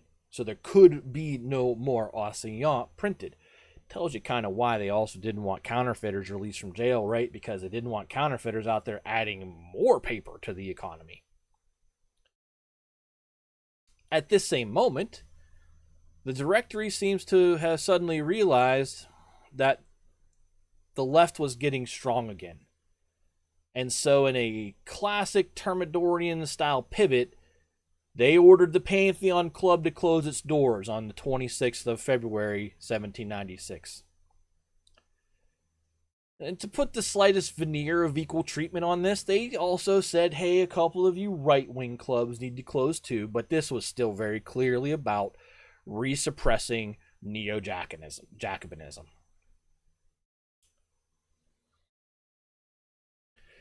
The newly repressed Jacobins were then booted from any petty offices they had happened to take up, and the main repercussion of this round of repression was to convince even more of those Pantheon Club guys that Babeuf was right, and that there could be no reconciliation with the Directory. Shortly thereafter, Babeuf's own rhetoric picked up the pace. And in issue 40 of the Tribune of the People, he applauded the September massacres and then called the leaders of the Directory, quote, a bunch of starvers, bloodsuckers, tyrants, hangmen, and rogues, end quote. As they were being assailed from the left now, the Directory then tried to figure out how it was going to keep the economy functioning, now that they had actually finally abandoned the assignat. What they came up with is pictured below. It's called the territorial mandate. It was a moderately good idea, but it would fail spectacularly in practice. Essentially, the idea was to start over with a brand new paper currency, so they just invented it, and they called it, again, the territorial mandate. We're just going to call it the mandate, or mandates for short. And like the assignat, the mandate would ultimately be redeemable for a portion of national land, so the backing mechanism was no different. But the mandate was absolutely doomed from the start. On the day the first one rolled off the press on March 18, 1796, it immediately traded at just 80% of its face value. This was because of no confidence in the specie here is the property, right? The hard thing that backs the money is the property, and there was just no confidence in the system. This quick devaluation to 80% was then exacerbated when the Directory decreed that an assignat out in circulation could be exchanged for mandates at a ratio of 30 assignats for one mandate. That seems okay, right? 30 to 1. That's going to get a lot of currency. It's going to deflate your hyperinflation a lot by doing that. The problem is the market reality was that an assignat was being exchanged for a mandate at the rate of 400 to 1. So they immediately undercut their new currency by not recognizing the actual market value of the assignat in their exchange ratio. So people started to cash out their worthless, completely worthless assignat for mandates. But then because of this disparity in the state exchange rate and the market exchange rate, the value of the mandate immediately plummeted as well. And as had been going on for quite a while now, the only people who benefited from this turnaround were speculators, who could quickly swap out their worthless stacks of assignats for less worthless mandates, which gave them more market capital in the speculation market, and let them buy up national land for even more of a song, further undercutting that hard specie, that hard item that backed the mandate. Accompanying this rollout of the mandate, which is now the national currency of France in this period, the Directory got going with a very dangerous plan of weaning Paris off of that subsidized food ration. Now, the ration has never been free. It's not like the free dole grain of Roman times. It was never free. But all you had to do to get free grain was show up with a few assignats, which were everywhere, in your pocket, and you could just pick up your allotment of food. On March 25th, 1796, however, the Directory announced that they were raising the price of the ration. Now, of course, this was extremely dangerous. Yes, Gilly. They are, I wouldn't say eliminating, but they're further restricting food rations. And this was, of course, extremely dangerous politically. On face value, taking back a government service is never popular, but even more so when people are already dependent and potentially starving without it. Things in the modern sense that could parallel this are Social Security, food stamps, WIC. Those programs, people are dependent upon those programs. Now, maybe there's exploiters out there, because there's exploiters everywhere, but there are true blue people who are dependent upon those programs. They are now systemically ingrained into the nature of the economy and the social fabric. You cannot just rip those seams out without massive repercussions.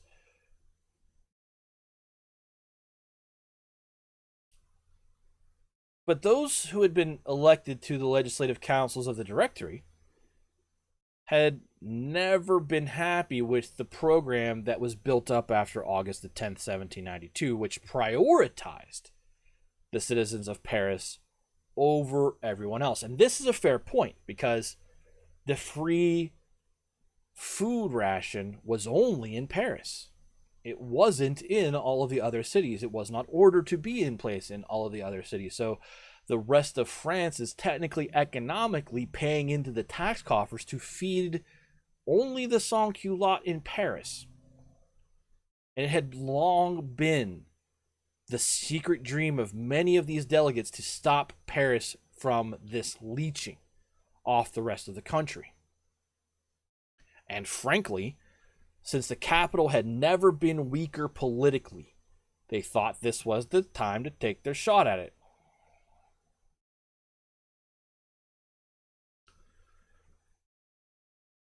So with the financial system collapsing... No way! Well, it's about tree fitting. So with the financial system collapsing and not really being revived, the mandate didn't do its job, Paris continuing to starve and freeze, Babeuf and his cadre of revolutionary vanguards got together on March 30th and officially formed a secret insurrectionary committee, because that's what they knew to call it. But there were not enough hardcore members.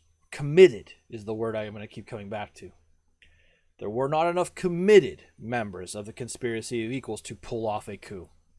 So Babeuf had to be convinced to form an alliance with the re-repressed gentlemen Jacobins who had just been thrown out of their club and out of their offices. These are the men who had initially scorned him and then praised him and now wanted in on his movement.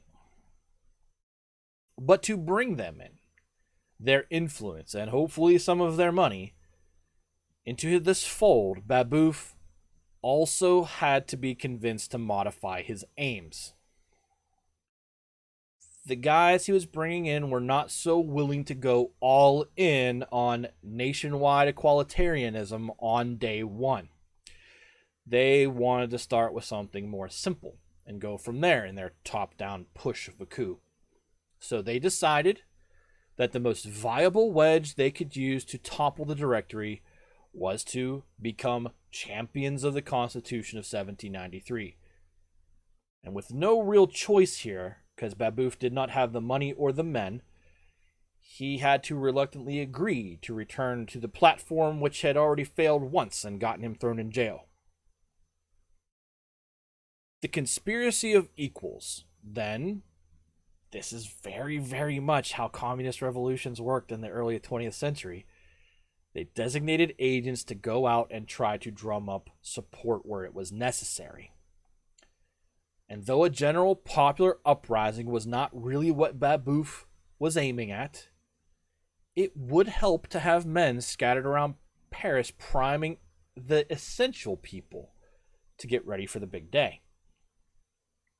More importantly were the agents sent to the regular army and the garrisons of the new police legion of Paris. The mob, the sans-culottes, not important to the plan at all. Professional men under arms, though, were going to be vital in pulling off their lightning coup, and you're going to find that to be consistent with lightning coups all over the place. You have the military backing you, got a good shot.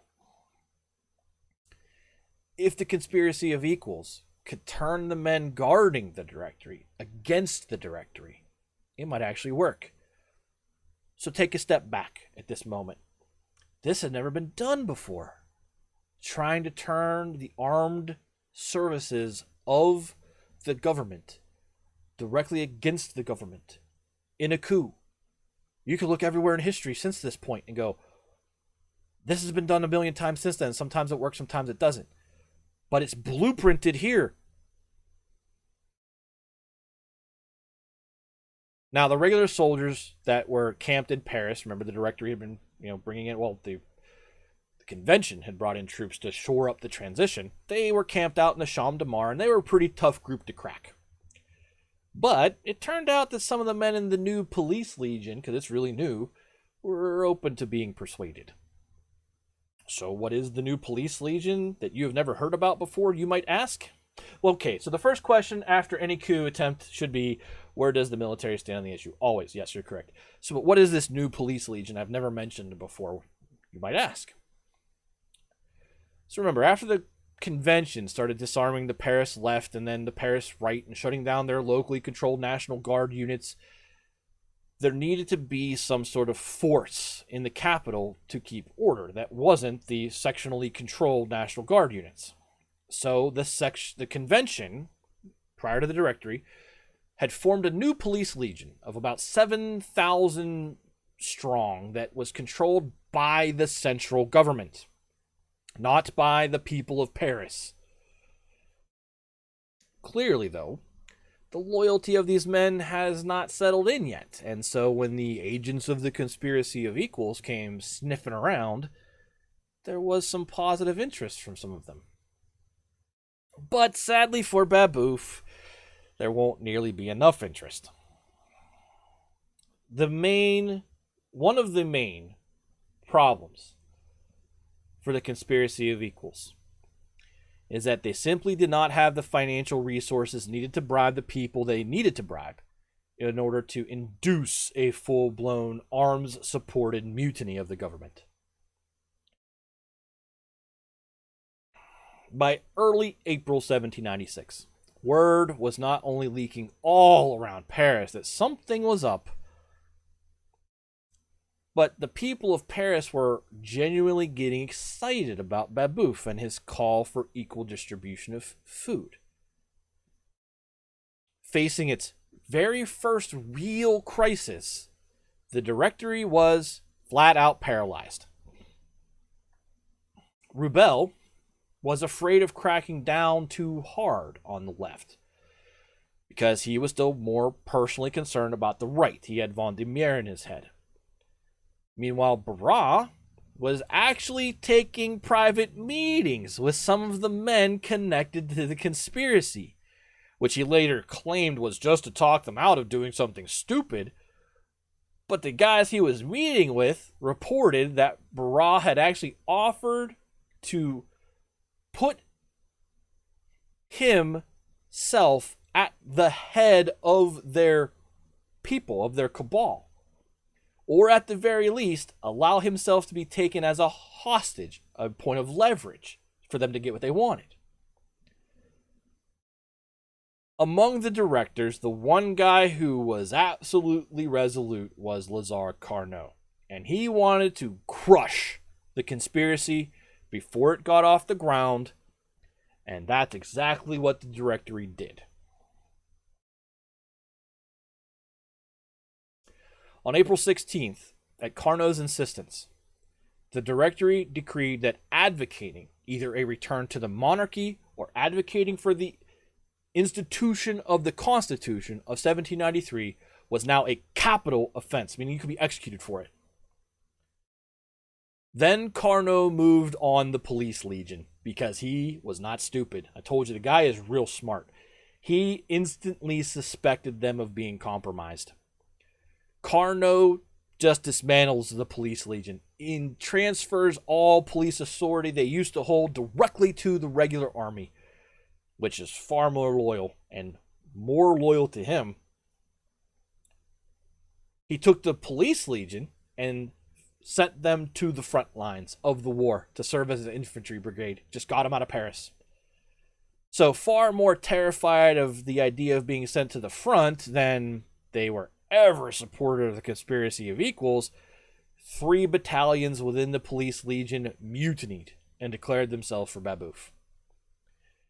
Carnot immediately suppressed them and disarmed them. No effort at all. Just, nope, done. He had so much behind him, he was able to just swing in and say, before you can even go over there and cause us any harm, you're basically arrested, guns are taken, you're out of the equation. This is also right around the time that one of the inner circle members of the conspiracy of equals either got cold feet or in reality probably was a government plant, a spy inside of it the whole time. And this guy delivers to the Directory all of the plans for the coup that was set to go off on May 11, 1796. Carnot is not stupid, and he has in his hands now the names, the places, and the plans. And so he simply waited for the conspirators to put themselves into the places they were supposed to be on May 10th. And then he swung in and arrested everybody. And there was no coup attempt. Babeuf and his accomplices they had no idea they'd been compromised. They had no idea that they had been betrayed in any form.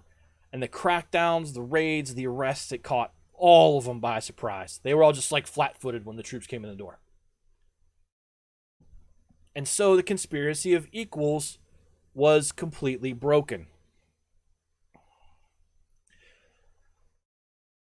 So the legacy of Gracchus Babeuf and his revolutionary vanguard was not then for what they accomplished, because they actually practically accomplished very little in France at the time.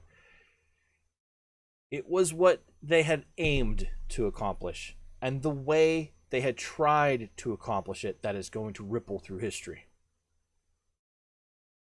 Babeuf himself is going to go down as a martyr, but not quite yet, as there is one little twist in his story that we'll get to in a little while, because they actually don't kill him right away.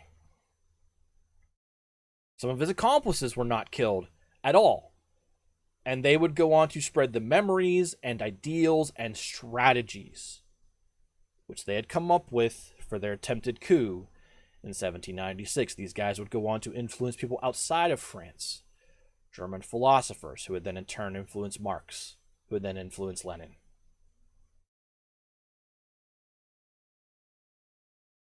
These ideals and strategies would eventually be fed to the men who fought in 1830, and then 1848, and then 1870, and in a very roundabout way, wind up in the hands of Lenin and the Bolsheviks.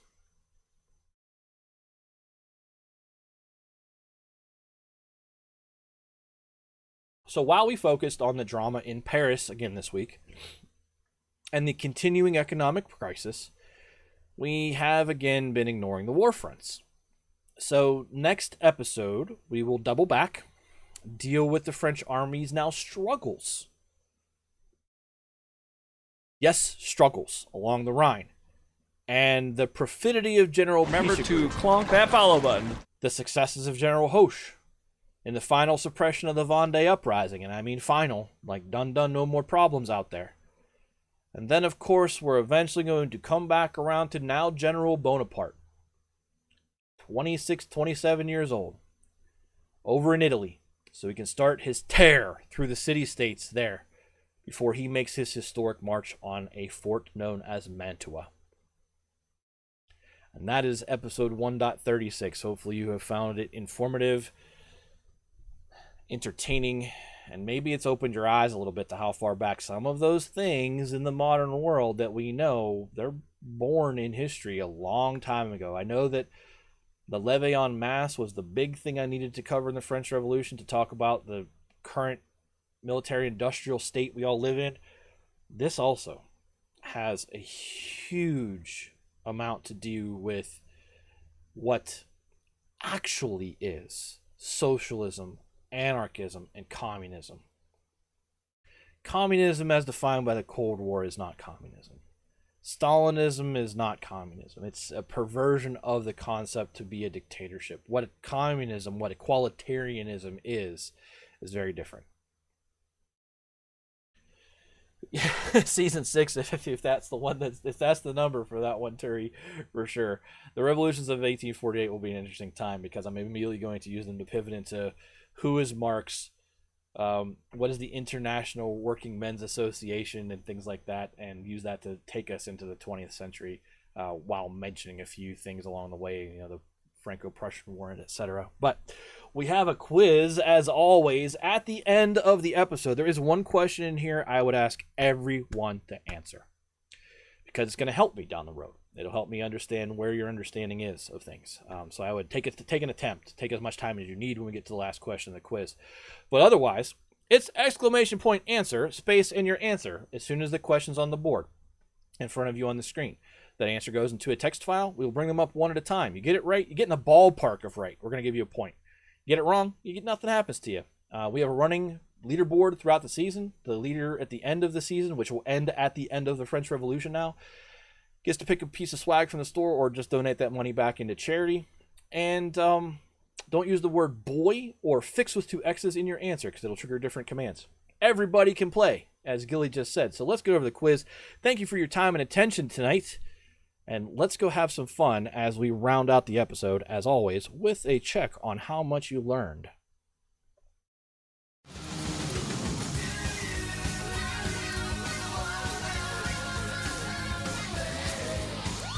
As of course, that is last week's question because I'm lazy and I never erase it. Here is the first question of tonight's quiz. Gilly trying to get back in. If he gets this one right, he'll get 5 points. He didn't even see the question yet. Mads waited till she knew it last week before she played hers. Here's the first question tonight. Who was not covered by the general amnesty offered by the National Convention on their way out of power?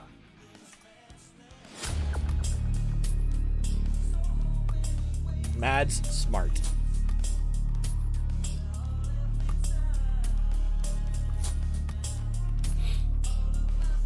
Again, exclamation point answer, space, and your answer. It will immediately erase from chat, go into a text file. No one else will see it until we bring them up on the board at the end of the timer. Who was not covered? Answer 1. It's exclamation point answer, space, and then write a long form answer with 30 seconds left. Gilly got his answer in.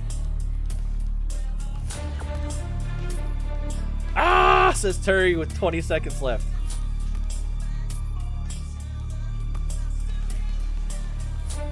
I'm going to go ahead and give you the points in the background, Gilly, because I know you've got it. I've read it out of the bot. So let me make sure I put the 4 points in there ahead of time, and you're up first. So let's take care of that. Viewers, let's get the Gillius up here. Because he played that card, he will get 5 points instead of 1. So we're going to set your quiz points right now to 13. And hopefully the answer will pop you to 14. So the timer is up. No worries, Lethos. You might get some of the ones later on. The first answer comes to us, though, from Gilly. And it is emigres, those who participated in the attempted insurrection of 13 Vendémiaire, and counterfeiters. That is exactly the correct answer. Gilly gets it. And that should put you at 14. Boom. Anybody else answer? Dr. Death did. Counterfeiters. So Turia said counterfeiters. It was more than just that, though, Turi. It was counterfeiters, emigres, and the insurrectionists of 13 Vendémiaire. Forgot the more important one. You needed all three. As the end of valid answer, the no dot got it after the timer, I think. Counterfeiters, emigres, and the people that participated in the insurrection of 13 Vendémiaire. Dr. Death gets it. I'm not really picky about the timer. I just use it as a, hey, we're going to start pulling answers now. Doc goes to 10, 4 behind Gilly as we go to question 2 of 10 tonight. The next question is, as a delegate to the directory, I should spell his name right, as a delegate to the directory and an elected director, what made Paul Barras pretty unique among his peers at this point in revolutionary history?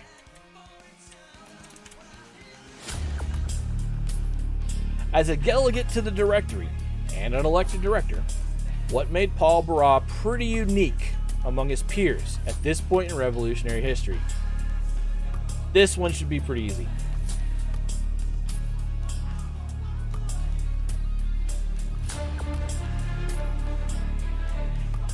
Also, Leth, though, if you're looking to catch up on things, there's my YouTube.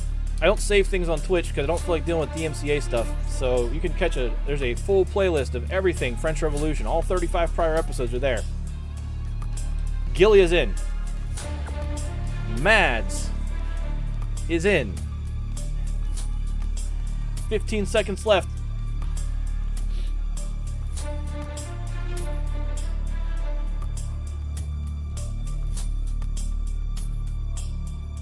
Five seconds left. Mads will be up first. What was unique about Paul Barras among his peers? He was a member of the nobility. Former. Yep, that is correct. He was a noble. Mads gets it. Gilly. He was one of the few original nobles who still held any amount of significant power. Like you were writing it down as I said it. Yes. Gilly of 15. Mads of 6. And I believe that's all my answers it is. We will go to question number 3. What factors contributed to the ongoing issues with the French economy into 1796?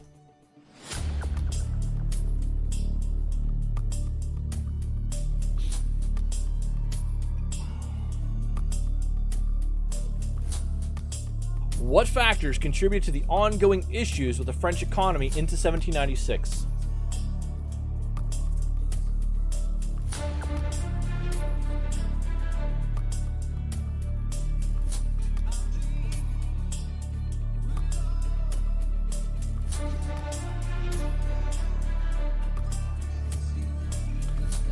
$20 seconds left. 25 seconds left. What factors contributed to the ongoing issues with the French economy into 1796? No one is in yet.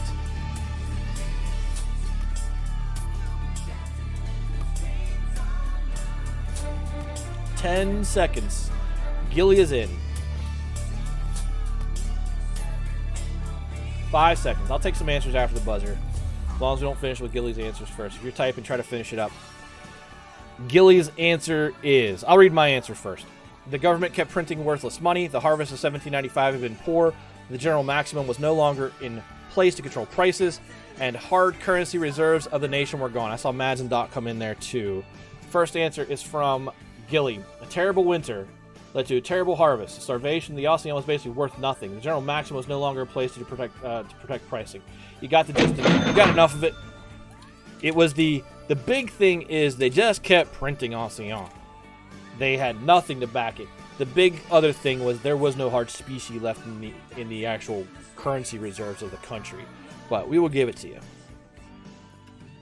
The next answer comes from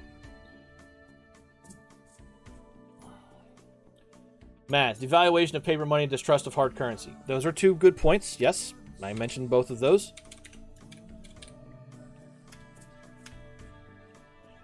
Next answer. Overprinting of currency, yes. Trading new currency at an incorrect exchange rate to the old one, yes. And a bad winter, yes. Those are all good answers. The economics were spread throughout because of the context of the timing they needed to be mentioned in, and it's good that you picked different things up at different times. Good job, all three of you. The next question should also be an easy one for most of the people who are here at any point tonight. As soon as I fix a typo. And I fix it again. What was the name of the revitalized leftist organization that sprung from the ashes of the Jacobin Club, and where did it get its name?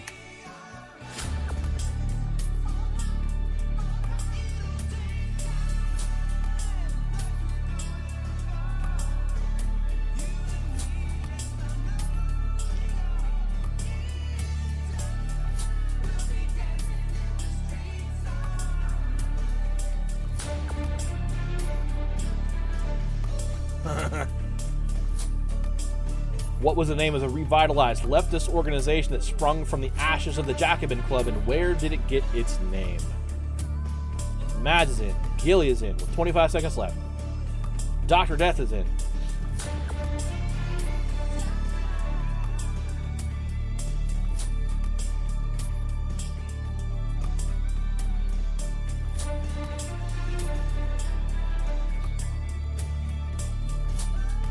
Five seconds left. Turi grabs his head.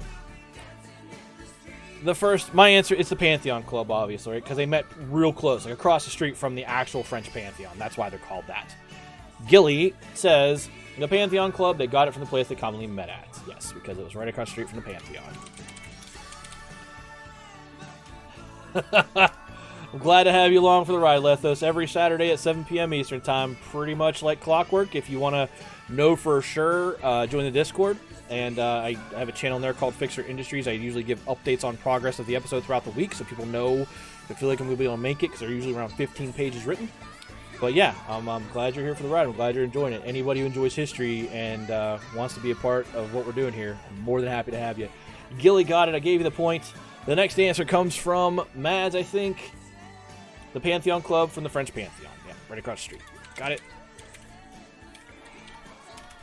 The next answer comes from Pantheon Club, because they were based next to the French Pantheon. Correct. And this is exactly how the quiz works. The next question, I think that was Arky's. Arky's in there too. Sorry, Arky, almost missed you. I think you're after the buzzer.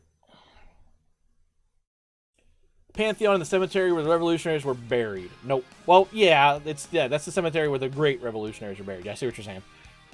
Arky, enjoy your point as well. 4 people answered. 4 people got it right. Discord. Bonus round. Coming from Gilly. Gilly plays bonus round.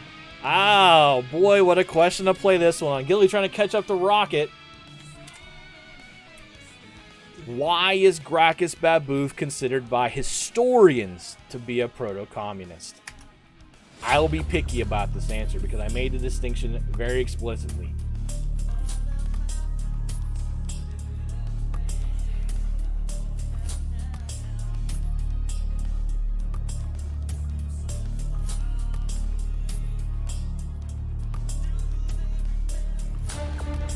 And the Discord, by the way, Lethos, is not my Discord. It is the Outlaws Discord. We are a community of friends, all manner of streamers and game players, and just people that hang about and support each other. So it is also Gilly's Discord, and Omega's Discord, and Doc's Discord, and Mads' Discord. It's everyone's Discord.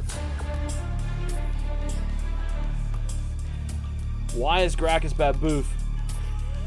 I'm thinking. Sorry.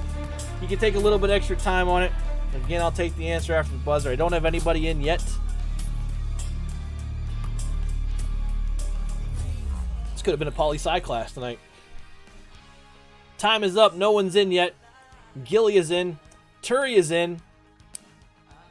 All right, so let me dig into the answer a little bit here. The core reason that Gracchus Babeuf is considered proto-communist is because of his eschewing of the mob, his desire to create the revolutionary vanguard, that committed cabal of professional revolutionaries who would stage a lightning coup. Others will also say that the communal idea of his farming, I feel that's more proto-anarchist, because communism has its roots in the industrial worker, not agrarian collectivism.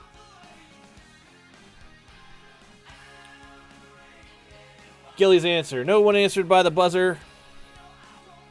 His aim was about agricultural communism via dictatorial government instituted via lightning coup, a small group. It's the lightning coup via a small group that matters.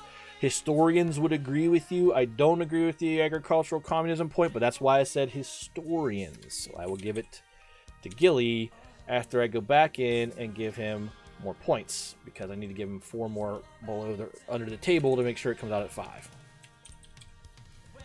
The Gillius. Quiz points. So that 4 will take you to 21. Alrighty. By the hairs of your chinny chin chin for reals.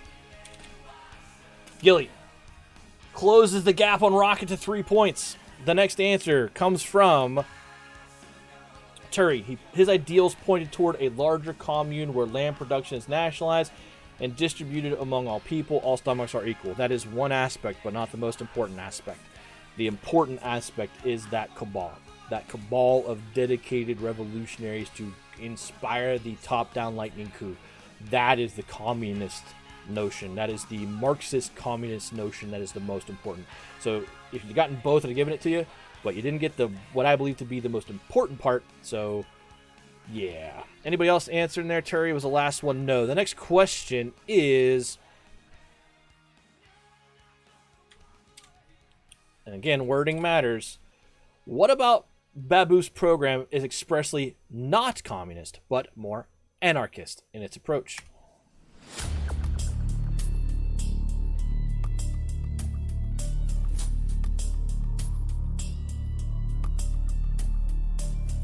I actually kind of just explained this.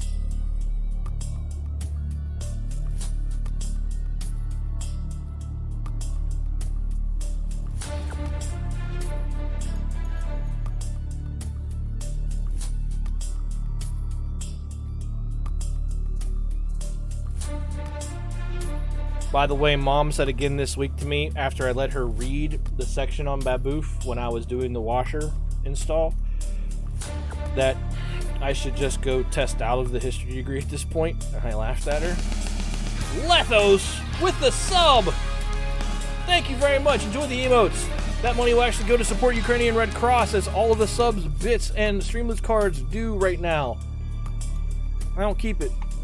After taxes, it all goes to charity. Thank you very much for the support. Welcome in. Terry's in. Gilly's in. By the discussion of nationalizing not only the methods and production of agriculture, but the warehousing and distribution of said goods as well. The big thing, and your answer is right. No way. Yes, way it's right. The big thing about it is Babeuf was focused, and you did. Your answer focuses on the agricultural. The big departure that makes it anarchist is there was zero focus on urban workers. Mads is in as well. The lack of focus on urban workers is what makes it distinctly anarchist. We'll give you the answer. We'll give you the point. Because this is a tough episode quiz. Turi. Babeuf only conserves himself with agricultural, agrarian production. Correct. Right on the money, Turi. It is that focus on only agricultural that makes it anarchist. And the valid answers. Well, more should come from Mads. Trying to nationalize agriculture, ignoring urban workers. Correct. Mads is in. And that is that question. We have a couple more left tonight. This one is back to the economy, stupid.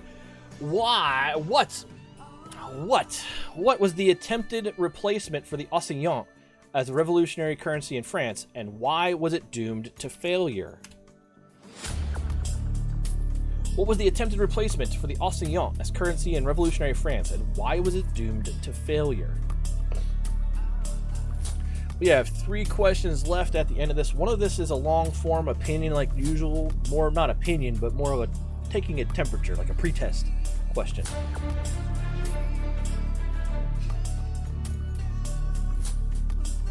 As always, you guys have given me 2.5 hours of your time and attention and a desire to learn tonight, and I always appreciate that. I really do. The fact that you, when you miss, you want to catch up. It really makes me keep writing.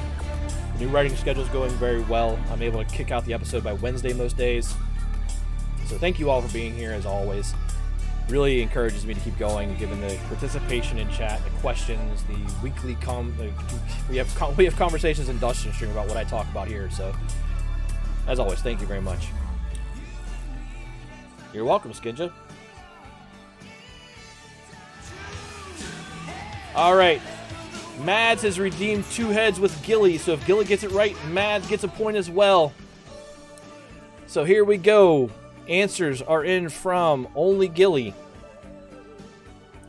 The territorial mandate, but it traded at disparate rates between what the directory defined as opposed to what the market traded it at. That is exactly the answer. The territorial mandate, which was offered in a 30-to-1 ratio for Alliance by the government, but in reality had a 400-to-1 street value. So it's instantly debased and as worthless. So we do 2 points here. Gilly gets it, and because she played the card,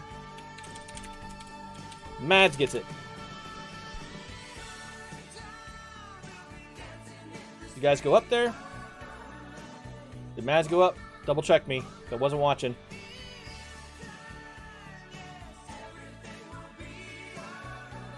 Cool. Thank you, Arky. I typed it and didn't look over. Alright, so Gilly at 24, 1 behind Rocket. Mads at 10, 2 behind Doc. Doc 12 behind Gilly at second. We are on to the next question. Why was Babeuf forced to compromise his program and join forces with the Gentlemen Jacobins of the Pantheon Club to try to pull off the coup of the Conspiracy of Equals?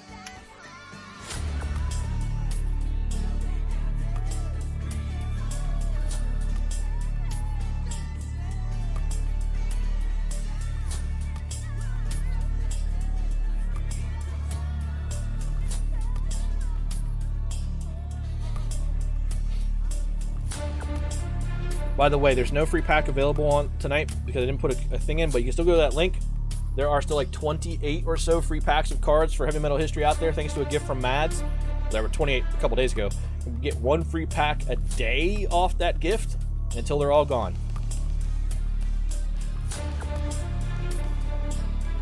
Why was Babeuf forced to compromise his program and join forces with the Gentlemen Jacobins of the Pantheon Club to try to pull off the coup of the Conspiracy of Equals? Gilly is in.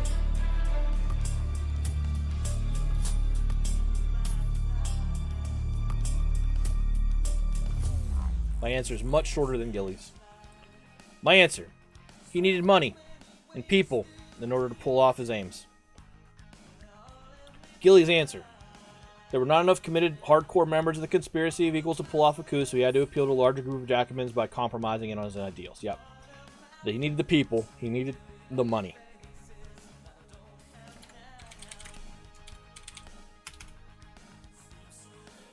No one else. We will go to the second to last question, the last one that has a hard answer tonight before I kind of just get a gauge on where everybody's at. What are the key reasons why the Conspiracy of Equals failed?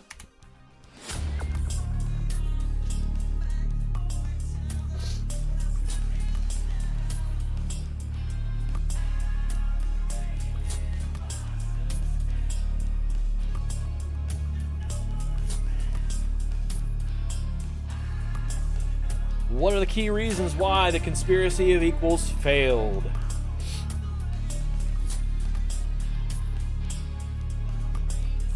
"30 seconds.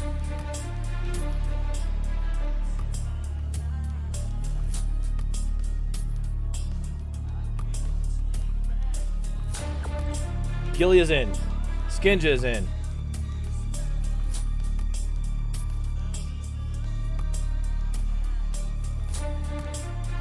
Turi is in with 10 seconds left.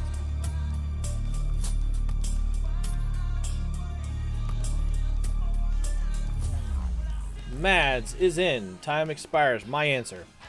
They still did not have enough funds to bribe the right people, and someone, possibly a government plant, ratted out the whole thing.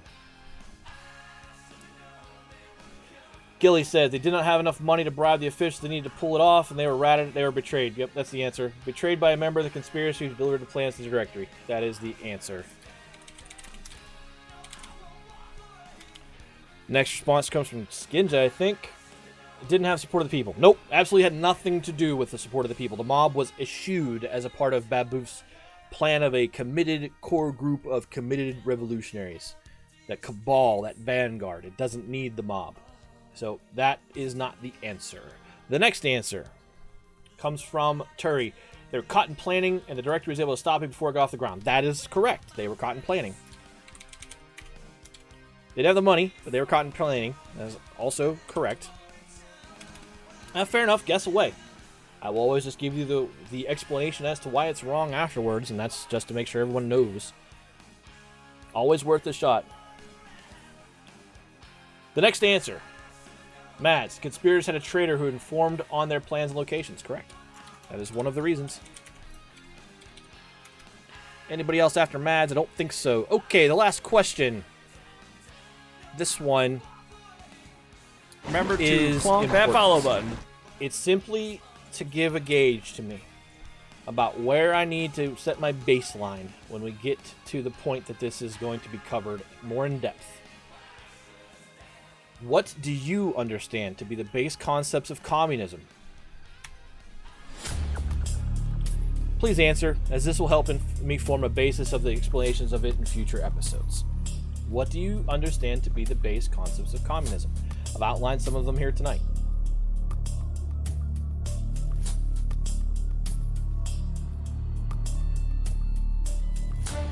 Please stay away from Cold War joke answers, because I don't like those. Try to not put joke answers into the game. It's just an extra button press for me. If you make a stab at it, you'll probably get a point. Because I'm just asking you what you know. Gilly's in.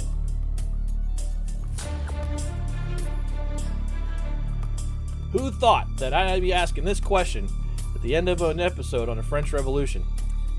Now you know why I'd be asking that question.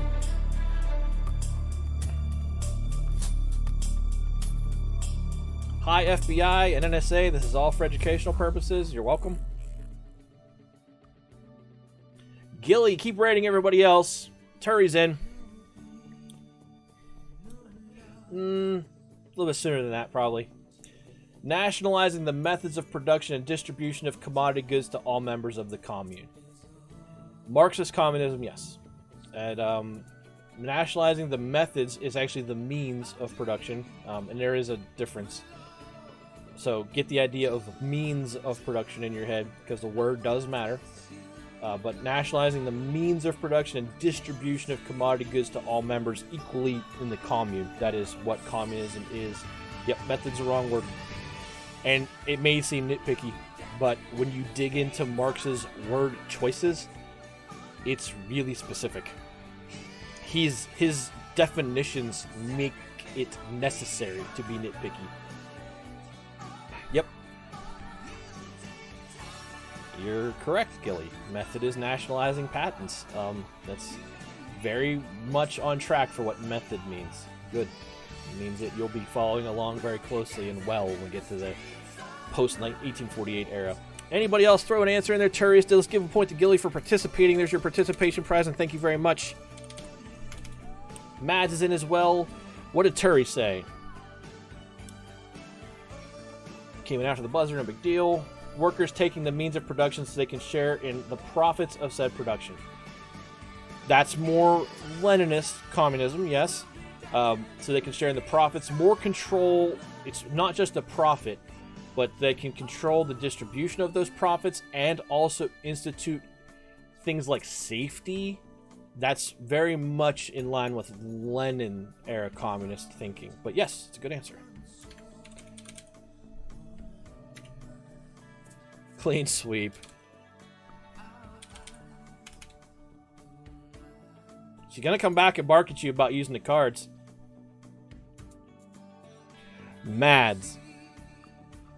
nationalizing of the means of production, equality of people, removing personal wealth. That one is very true. Removing personal wealth, and the privacy of the worker. Yes, those are all things that I don't care. Those are all things that are part of Marxist communism. Equality of people, removing personal wealth, privacy of the worker going bye-bye. All that is very much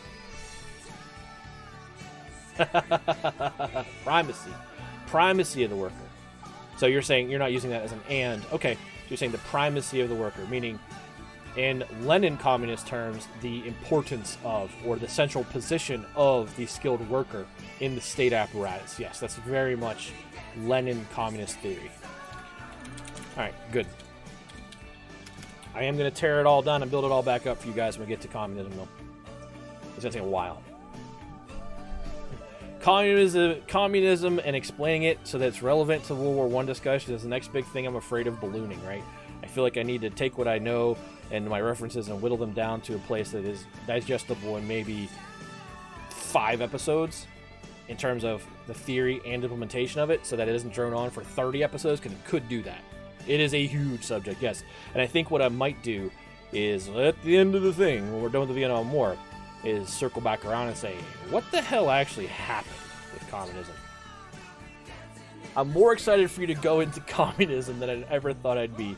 And you're going to have to review it fresh and not assume everyone coming in will know about Babeuf. I'd actually go back to Babeuf and just say, remember this guy from Conspiracy of Equals? Let's talk about his theory, not about the conspiracy, and then step it into German socialist thinking in the 1830s, and then step it to Marx and Engels, and then step it to Lenin and Trotsky. But you need the International Workingmen's Association for all that to happen, so yeah, it'll be an interesting time. I'm still have to figure out how I really want to inject the necessary points without droning on about it, and then, like I said, maybe come back to it again and say, hey, let's talk about communism for a year, because we could. In any event, that is the quiz for tonight. Thank you very much for participating in it. I believe we're going to Radio Mega for the second time today. Nate and Hayden are still playing Dark Souls and Sekiro to see who can finish. Hayden has to beat 3 bosses before Nate can beat Sekiro. They were not done when I started the stream, and I made the joke that, my lord, they should not be still playing when I got done with history. They are still playing, so we're certainly going to go raid them. Yes, while still. They've been playing since noon. That is a stream where you can donate money and bet on the winner of this competition to support Extra Life. So we're going to go raid our good friend Yomega. As always, thanks for being here. Terry, thank you for the kind words. I'm glad you all enjoy this. I am revitalized in my heart-pounding interest in writing it. It was very hard from December through March with a new job, but I've gotten into a good rhythm, and I'm back on tempo, and I'm really, really enjoying putting this out again. Who would I bet on both of them? I'd bet on Nate, though, if I had to bet money. Like, if I only bet on one of them. I just threw $25 at both of them, to be fair. But we're out of here. Thanks for hanging out, as always, everybody. Go say hi to Omega when we get there. He'll be shouted out, I believe, on our way out. Actually, maybe not. We'll get there. He'll say hi. Support the Extra Life campaign for Omega. He'll explain what it's about when we get there. And as always, thanks for your time and attention tonight. We're out of here. Dustin streams Monday to Friday, 7:30 a.m. to 10:30 a.m. Eastern Time. He's playing Sifu next week. And then there is my friend Permanoob, still playing Horizon Forbidden West, Monday to Friday, 10 a.m. to 1 p.m. Eastern Time. Catch him right after Dustin.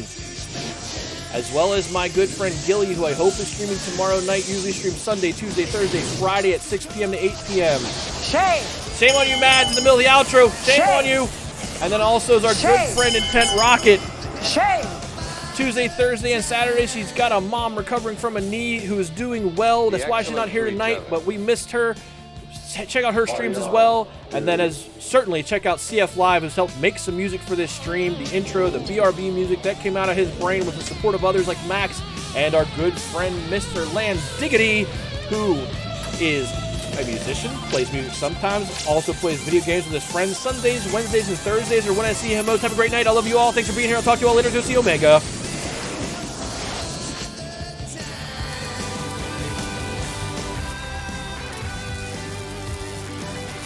Be excellent to each other.